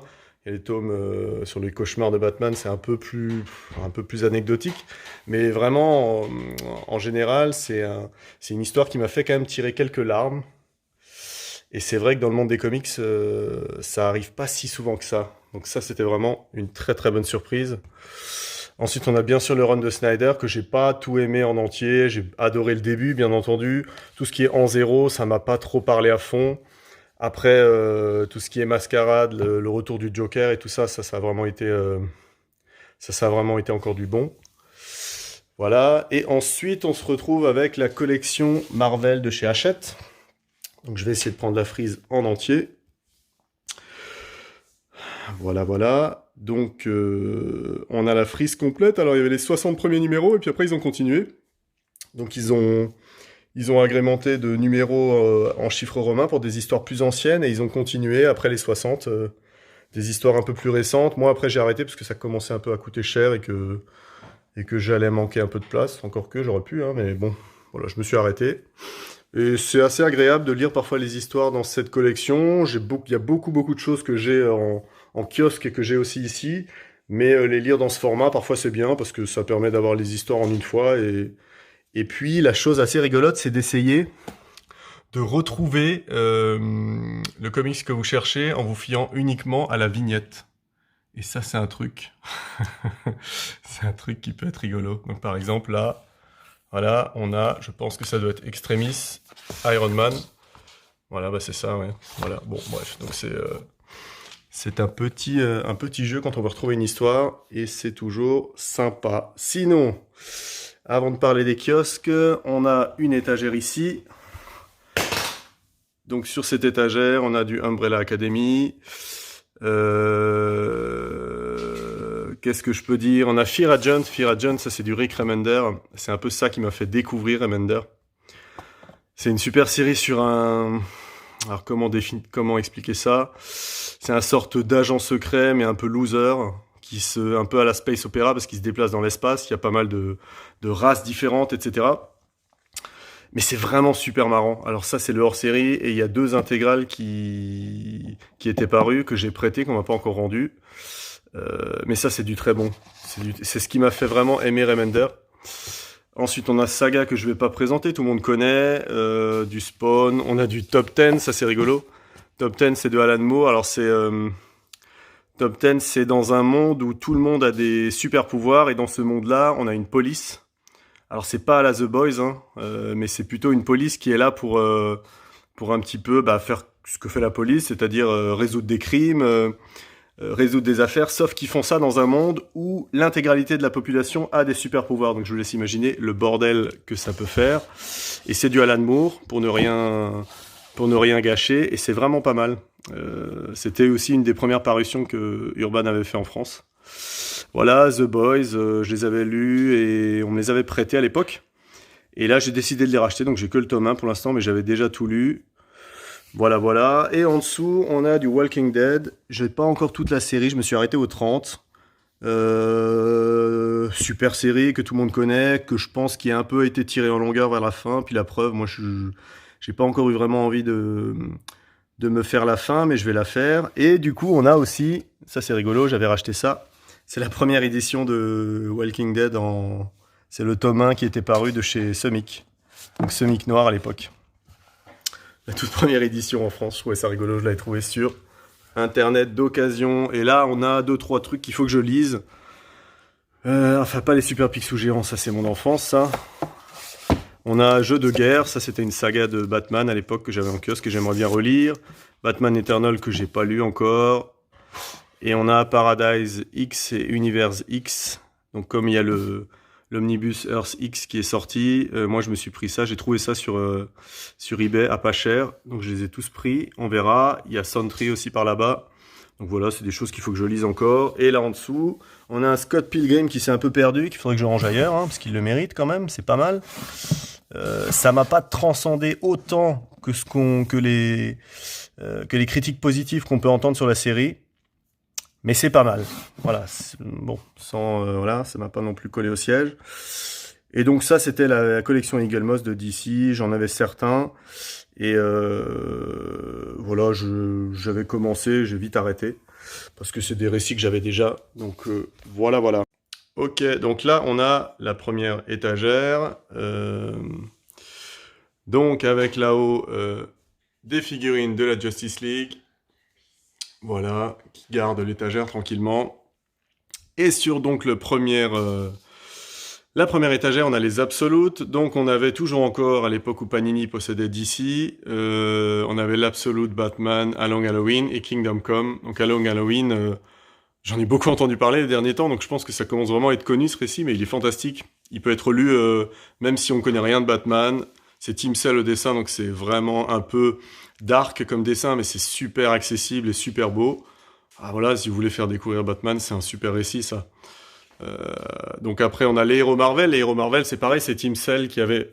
Alors attendez, hop. Qui avait dessiné 4 histoires sur des héros Marvel. Le Spider-Man bleu, le Hulk gris, le Daredevil jaune et le Captain America blanc. Donc c'est pas mal aussi. Voilà.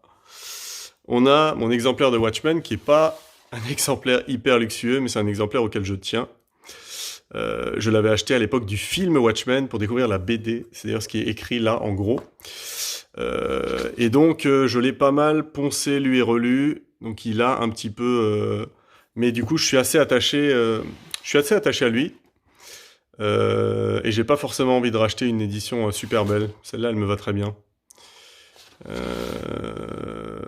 J'avais quand même acheté, d'ailleurs c'est un peu bête ce que je dis, parce que j'ai quand même acheté la version commentée en noir et blanc que Urban a ressorti il y a pas trop longtemps. Bref, bon voilà. Voilà, X-Men Grand Design, et là après on a pas mal des artbooks, des choses comme ça. On a le Marvel Gallery, ça c'est fantastique. Ça c'est je l'ai acheté il y a pas trop longtemps sur eBay d'occasion. Et donc là-dedans, on a des couvertures Marvel, et on a notamment Mobius qui dessine du Marvel. Et ça, Et ben, je trouve que déjà rien que pour ça, ça vaut son pesant de cacahuètes. Voilà, en dessous, on a la Batmobile de Tim Burton, enfin, de Batman, dans le film de Tim Burton, fait par Lego. Ah, fantastique objet, voilà. On va pas en parler plus que ça. En dessous, on a le Tumbler, donc la Batmobile des films de Nolan, qui était paru bien avant celle du haut. C'était à l'époque où Lego commençait à faire des beaux objets en Lego. Maintenant, ils en font énormément. C'était un peu les prémices. Voilà. Et on a un fantastique Bataran qui a été fabriqué par Bat Factory que j'ai découvert sur Instagram. Donc ça, c'est un super objet. Si vous avez l'occasion, allez voir. Il a un site internet. Et allez voir sur Instagram. Il a plein de photos de ses réalisations. Et franchement, il fait des trucs fantastiques. Il fait des dizaines de Batarans différents à des prix super abordables. Et c'est du vrai, quoi. C'est-à-dire que ça pique. C'est-à-dire que ça se plante. C'est-à-dire qu'on peut théoriquement le lancer. J'ai pas encore essayé parce que je tiens trop à mes amis et à les gens autour de moi pour les mettre en danger comme ça. Mais bah quand même, quoi. On a un Bataran dans sa collection. Et ça envoie quand même du lourd. Voilà, en dessous, on a du iComics. Sur iComics, Lock and Key, ça je vais pas présenter. Tout le monde connaît plus ou moins. Si vous connaissez pas, allez-y, c'est vraiment bien.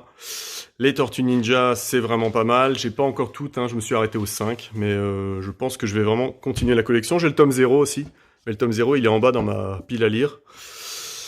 Voilà. Rick and Morty, Donjons et Dragons, ça c'est très très drôle. Si vous avez l'occasion, c'est Rick and Morty, c'est déjà très rigolo. Mais ça, c'est la même chose, mais avec un matiné de fantasy. Et c'est vraiment, vraiment marrant. Ça, je le conseille largement. Et ce que je conseille vraiment, c'est I Kill Giants. Donc ça, c'est une série sur une petite fille qui combat des géants qu'elle est la seule à voir. Avec un marteau qui est presque plus grand qu'elle. Et c'est vraiment un comics qui m'a... Alors je le redis, mais ça arrive pas très souvent, mais qui m'a vraiment, vraiment, vraiment tiré les larmes à la fin. C'est vraiment, vraiment une super histoire, avec un super message. Vous serez scotché en le lisant, je vous l'assure. Ça, c'est sûr et certain. Essayez I Kill Giants, vous serez vraiment pas déçus du tout.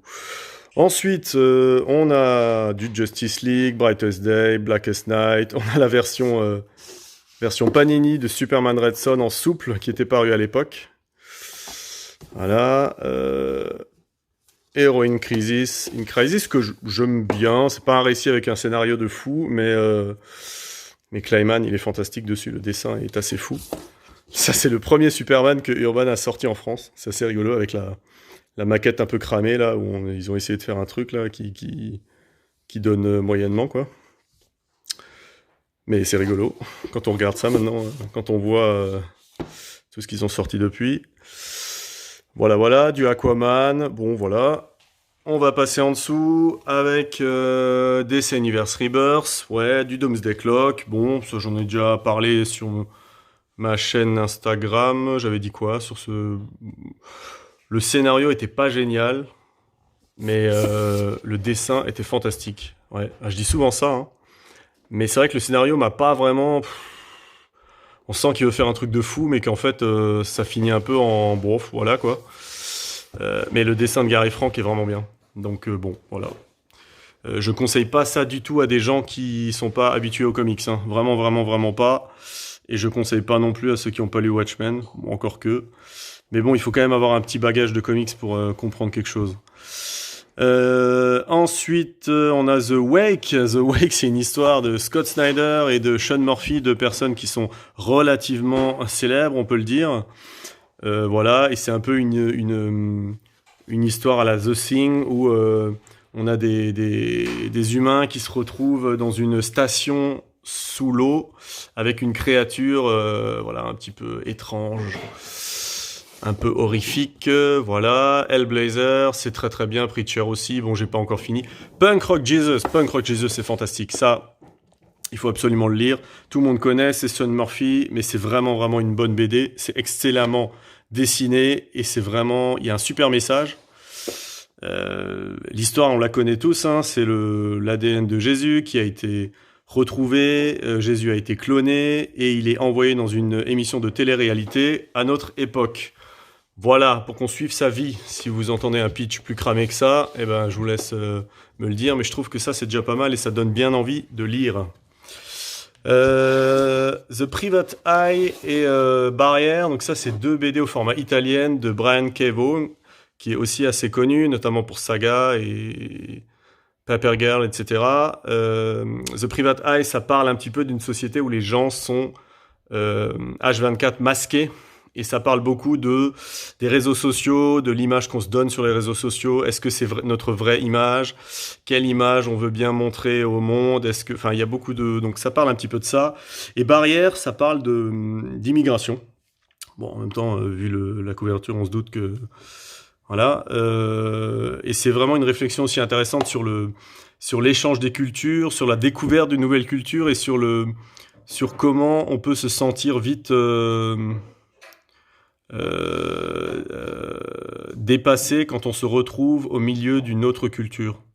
Je sais pas si c'est très clair ce que je raconte, mais en tout cas, Barrière, ça parle d'immigration, ça parle de découverte et de confrontation à des gens différents et à des choses différentes, avec un petit peu de science-fiction dedans.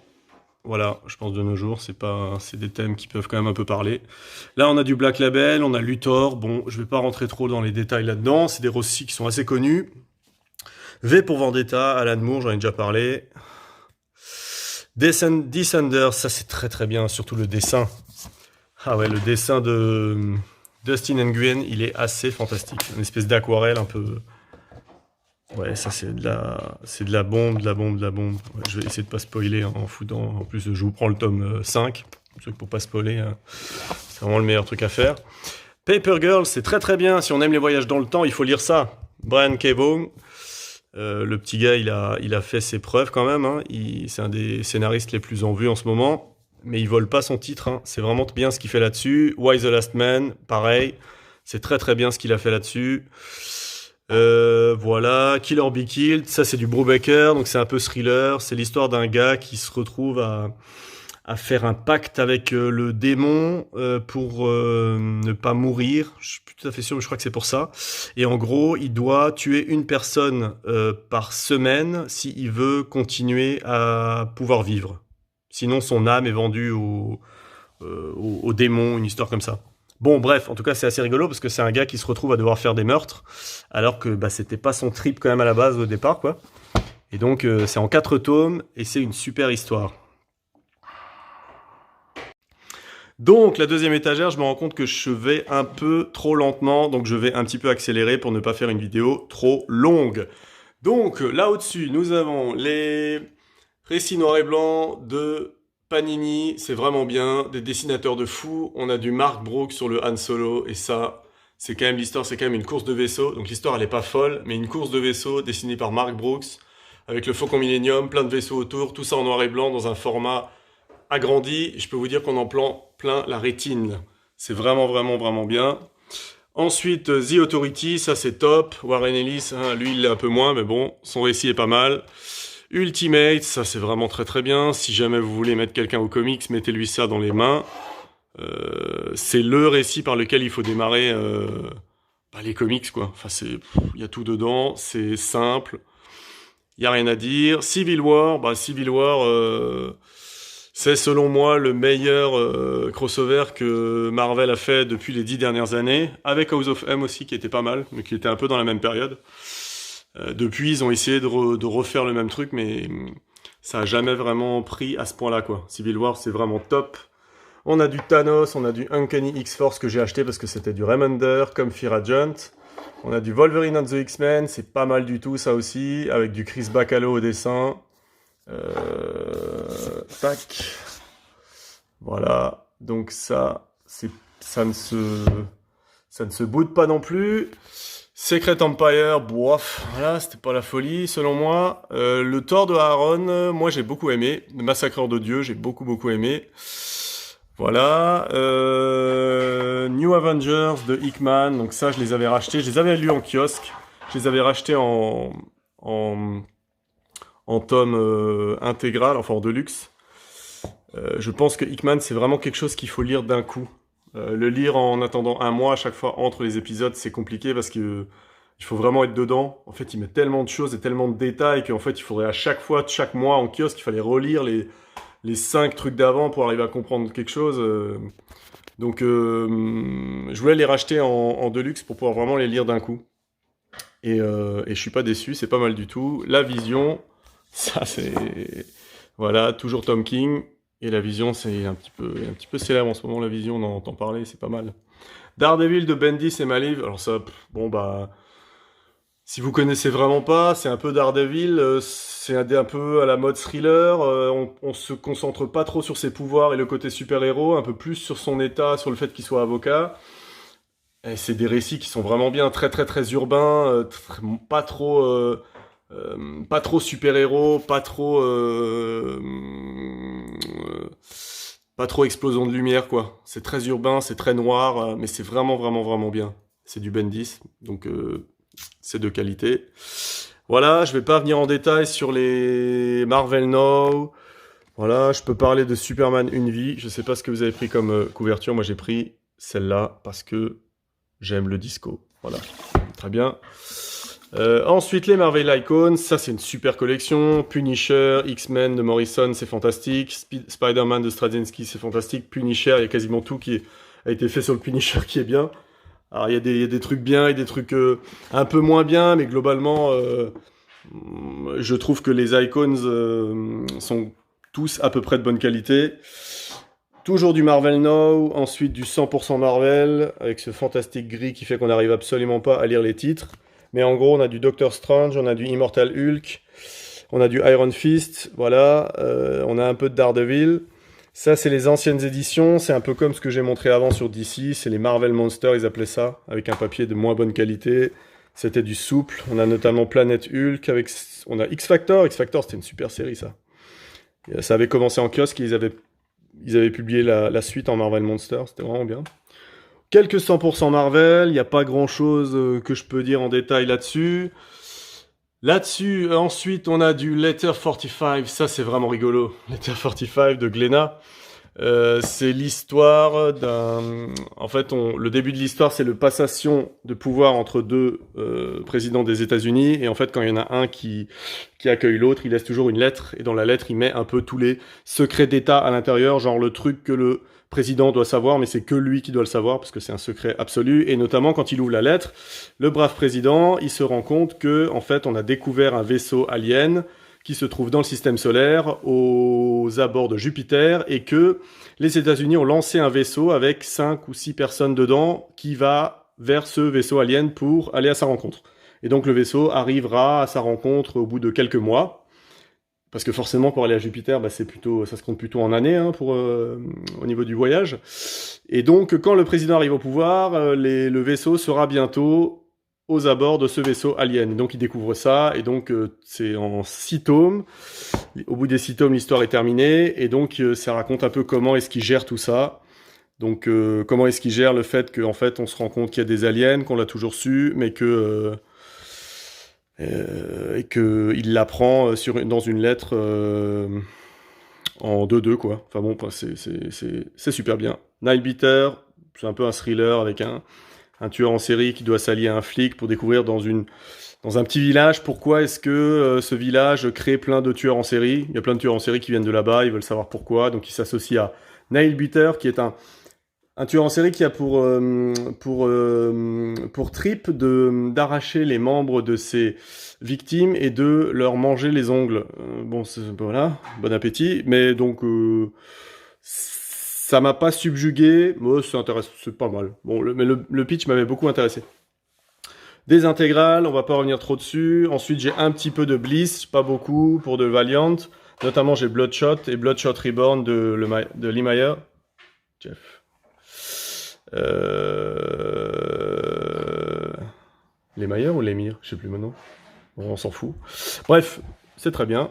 Bloodshot Reborn, si vous avez l'occasion. Là en dessous, c'est un peu plus le bordel. On a du Star Wars. On a du Fight Club 2. Ça, c'est vraiment nul. Ça, c'est la suite du film. Putain, mais j'ai rien bité aux comics, quoi. Sans déconner, franchement, c'est Après, bon, Chuck Palahniuk, voilà, il est un peu dans son trip, le gars, hein, mais ça a aucun sens, quoi. Vraiment, j'ai rien compris. Voilà, donc c'est la suite du film, hein, si jamais vous avez... Enfin, le film est un chef-d'œuvre, hein, on est bien d'accord. Mais alors, la suite en BD, putain, c'était imbitable. Voilà, ça c'est la jeunesse de Picsou, fantastique, ça c'est j'ai juste acheté les 2 premiers tomes de l'intégrale de Don Rosa pour ça. Mutafukaz, ça m'a pas subjugué, hein, même si tout le monde dit que c'est fantastique. Moi, j'ai acheté l'intégrale, bon, voilà. Kaiju Max, pareil, tout le monde dit que c'est fantastique. Moi, ça m'a pas subjugué non plus. Bon, mais après, voilà, hein, les goûts et les couleurs, c'est comme ça. Sentient, c'était vraiment très bien. Il faut flinguer Ramirez, c'est top de chez top. Metal Gear Solid, c'était pas génial ça, mais j'aimais bien le trip d'avoir un comics qui raconte en fait l'histoire du Metal Gear Solid de la PlayStation, mais en comics, donc c'est pas mal. Voilà, Joe l'aventure intérieure, ça c'est un super, je sais pas pourquoi il est abandonné ici celui-là. Super comics de Grant Morrison, scénariste quand même un petit peu célèbre aussi, et Sean Murphy, sur l'histoire d'un jeune diabétique qui fait une crise d'hypoglycémie et qui commence un peu à délirer et qui s'imagine que ses jouets sont vivants et qu'ils habitent un monde où lui-même est transporté et où il doit atteindre le Graal. Et le Graal, en fait, c'est le médicament qui va lui permettre de guérir, enfin, de soigner son hypoglycémie. Bref, c'est un peu... Voilà. Ensuite, on a Klaus. Klaus, c'est très très bien, il faut le lire à Noël. C'est la vraie histoire du Père Noël, avec un Père Noël over badass. Dan Mora au dessin, il est fantastique. Fantastique. Voilà. Et Sex Criminal, c'est très drôle aussi. J'ai pas encore la suite, mais je vais l'acheter. Klaus aussi, d'ailleurs, il y a une suite.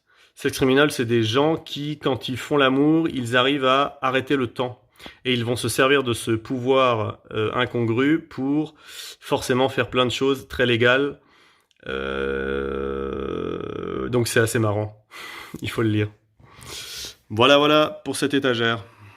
Dans les kiosques, un tout petit passage sur ma vitrine Lego. Donc là, on a les Lego. Hop. Le Slave One UCS, vaisseau de Boba Fett. Avec par-dessus un petit X-Wing qui vole au-dessus de lui. Ça, c'est le Central Perk, il est connu hein, en Lego. Et là-haut, on a 2 Hot Toys. Donc, c'est 2 Hot Toys qui n'ont rien à voir ensemble, hein, mais que j'ai mis ensemble. On a le Iron Man de Age of Ultron. Et le Rocket Raccoon de Endgame. Donc, qui sont... que j'ai combinés, en fait, parce que je trouvais ça rigolo. De les mettre ensemble. Voilà.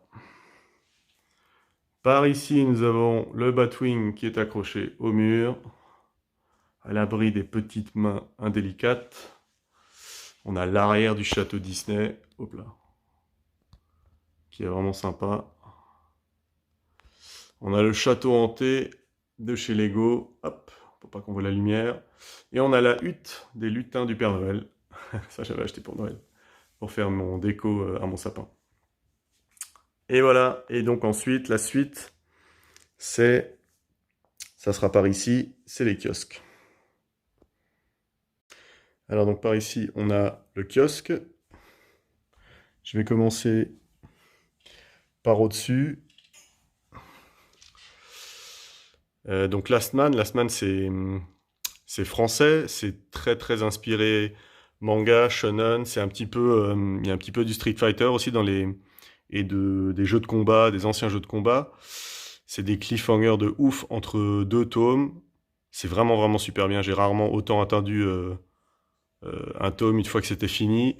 Là maintenant la série elle est finie en 12 tomes. Donc déjà c'est une série aussi finie. Donc si vous voulez vous lancer dedans, vous savez que vous n'en aurez pas pour des tomes indéfinis. Et je vous invite à aller voir. Bon, c'est super célèbre, hein, donc il y a de fortes chances que vous en ayez déjà entendu parler. Tout comme 20th Century Boy de Urasawa, donc ça c'est pareil. Hein. C'est vraiment un truc de fou. C'est une histoire de taré, le gars. Une imagination débordante, pareil, des tomes, à la fin, on tombe de sa chaise à moitié en se disant mais comment je vais pouvoir attendre le tome suivant. Vraiment, vraiment, vraiment bien. Et l'histoire, il est allé très très loin. En gros, c'est l'histoire de quatre enfants qui en fait écrivent des prédictions dans un cahier. Et en fait, on retrouve ces enfants un peu plus tard à l'âge adulte. Et en fait, certaines de ces prédictions se sont plus ou moins réalisées. Je vais pas en dire plus. Mais l'histoire, c'est surtout centré sur ces enfants qui, en fait, se redécouvrent, enfin, se recherchent à l'âge adulte, savoir qu'est-ce qu'ils sont devenus, qu'est-ce que la vie a fait d'eux, et surtout, il faut qu'ils s'allient pour régler, en fait, un problème. Alors, c'est très, très, très simplifié, parce que l'histoire, elle est hallucinamment folle, mais je vous invite à découvrir. C'est vraiment bien. Monster, c'est pareil, c'est aussi de Urasawa. Ça, j'ai pas encore terminé. Pluto non plus, j'ai pas fini. Dragon Ball Super. Et par là-bas, on a... ouais, c'est assez classique. On a du Death Note, One Punch Man, du One Piece, du Bleach, Hunter x Hunter. Très très bonne série. De Shonen, Naruto, que j'ai pas fini non plus. Bon, voilà. Et ensuite, donc, on a les kiosques en dessous. Alors, les kiosques... donc je les ai, donc comme j'ai dit avant, assez mis en valeur. J'aime bien l'objet.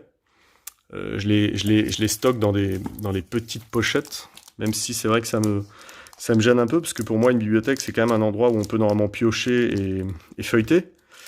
Et les pochettes empêchent quand même ça. On peut sortir les comics des pochettes, mais ça casse quand même un petit peu le truc. Je me suis longtemps demandé si je devais les mettre en pochette ou pas. Mais après, des kiosques, ça s'abîme vite.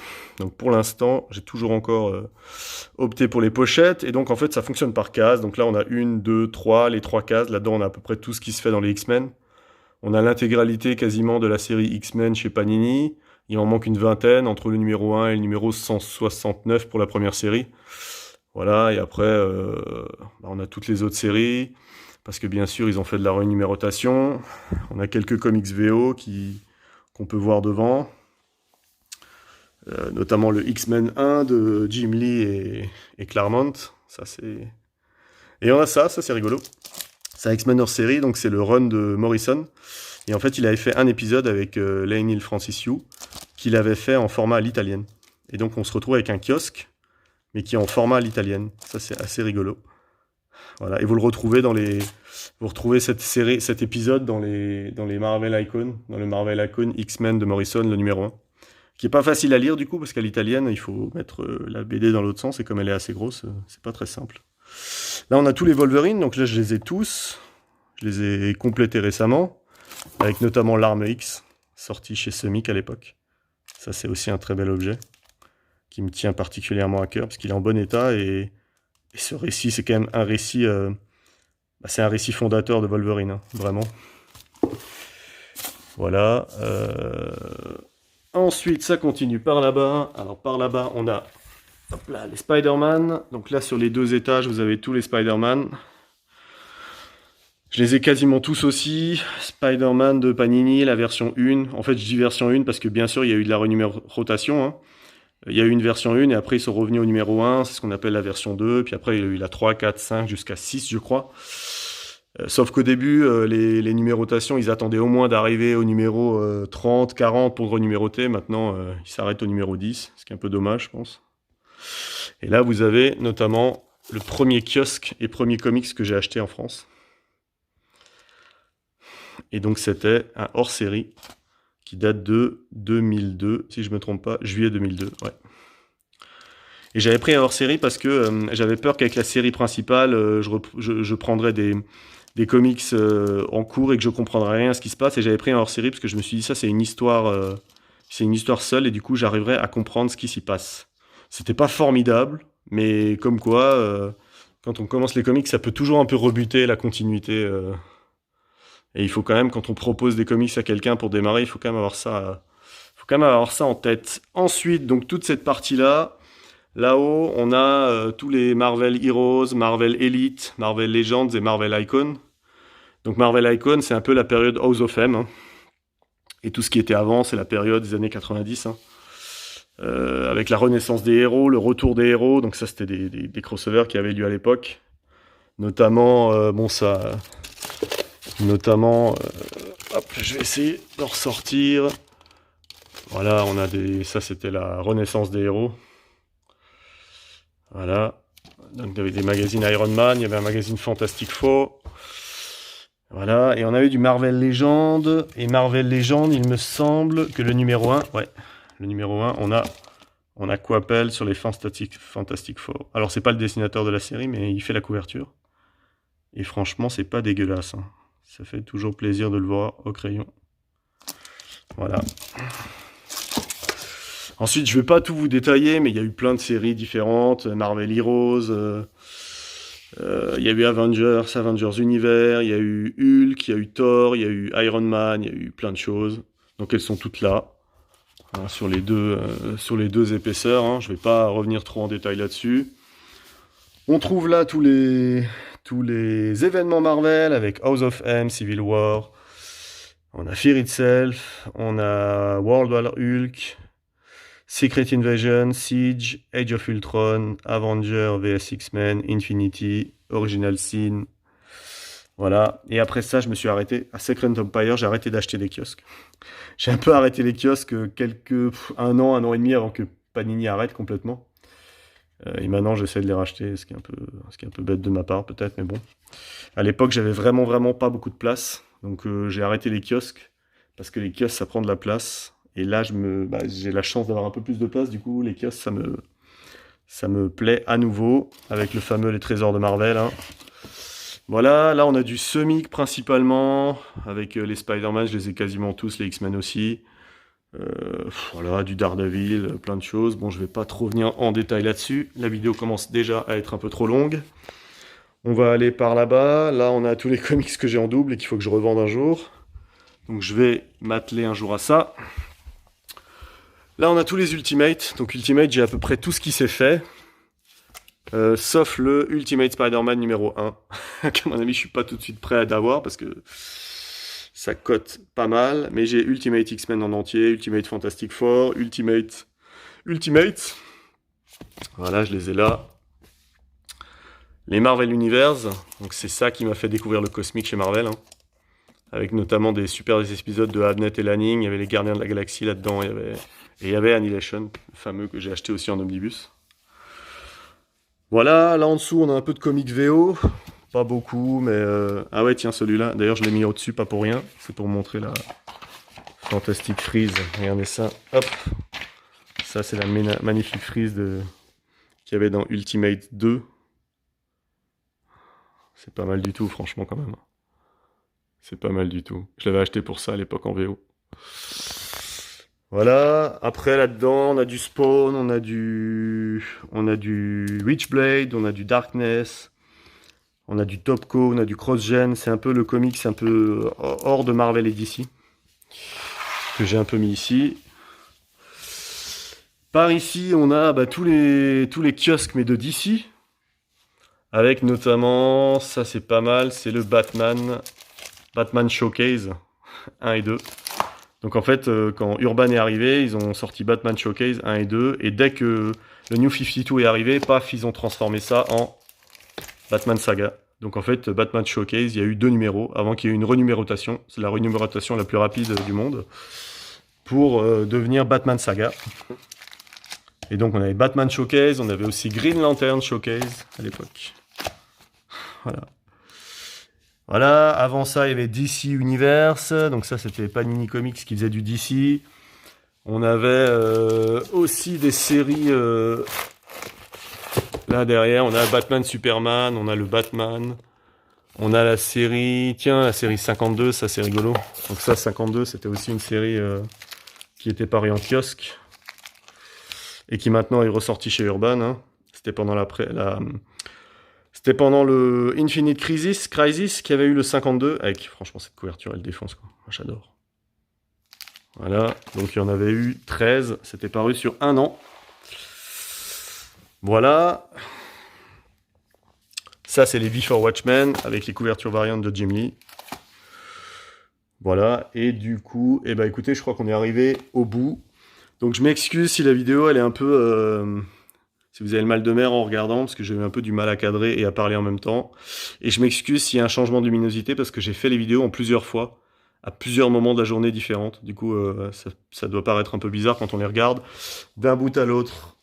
J'espère que ça vous a plu et je vous souhaite de très bonnes lectures et je vous dis à bientôt. Allez, salut!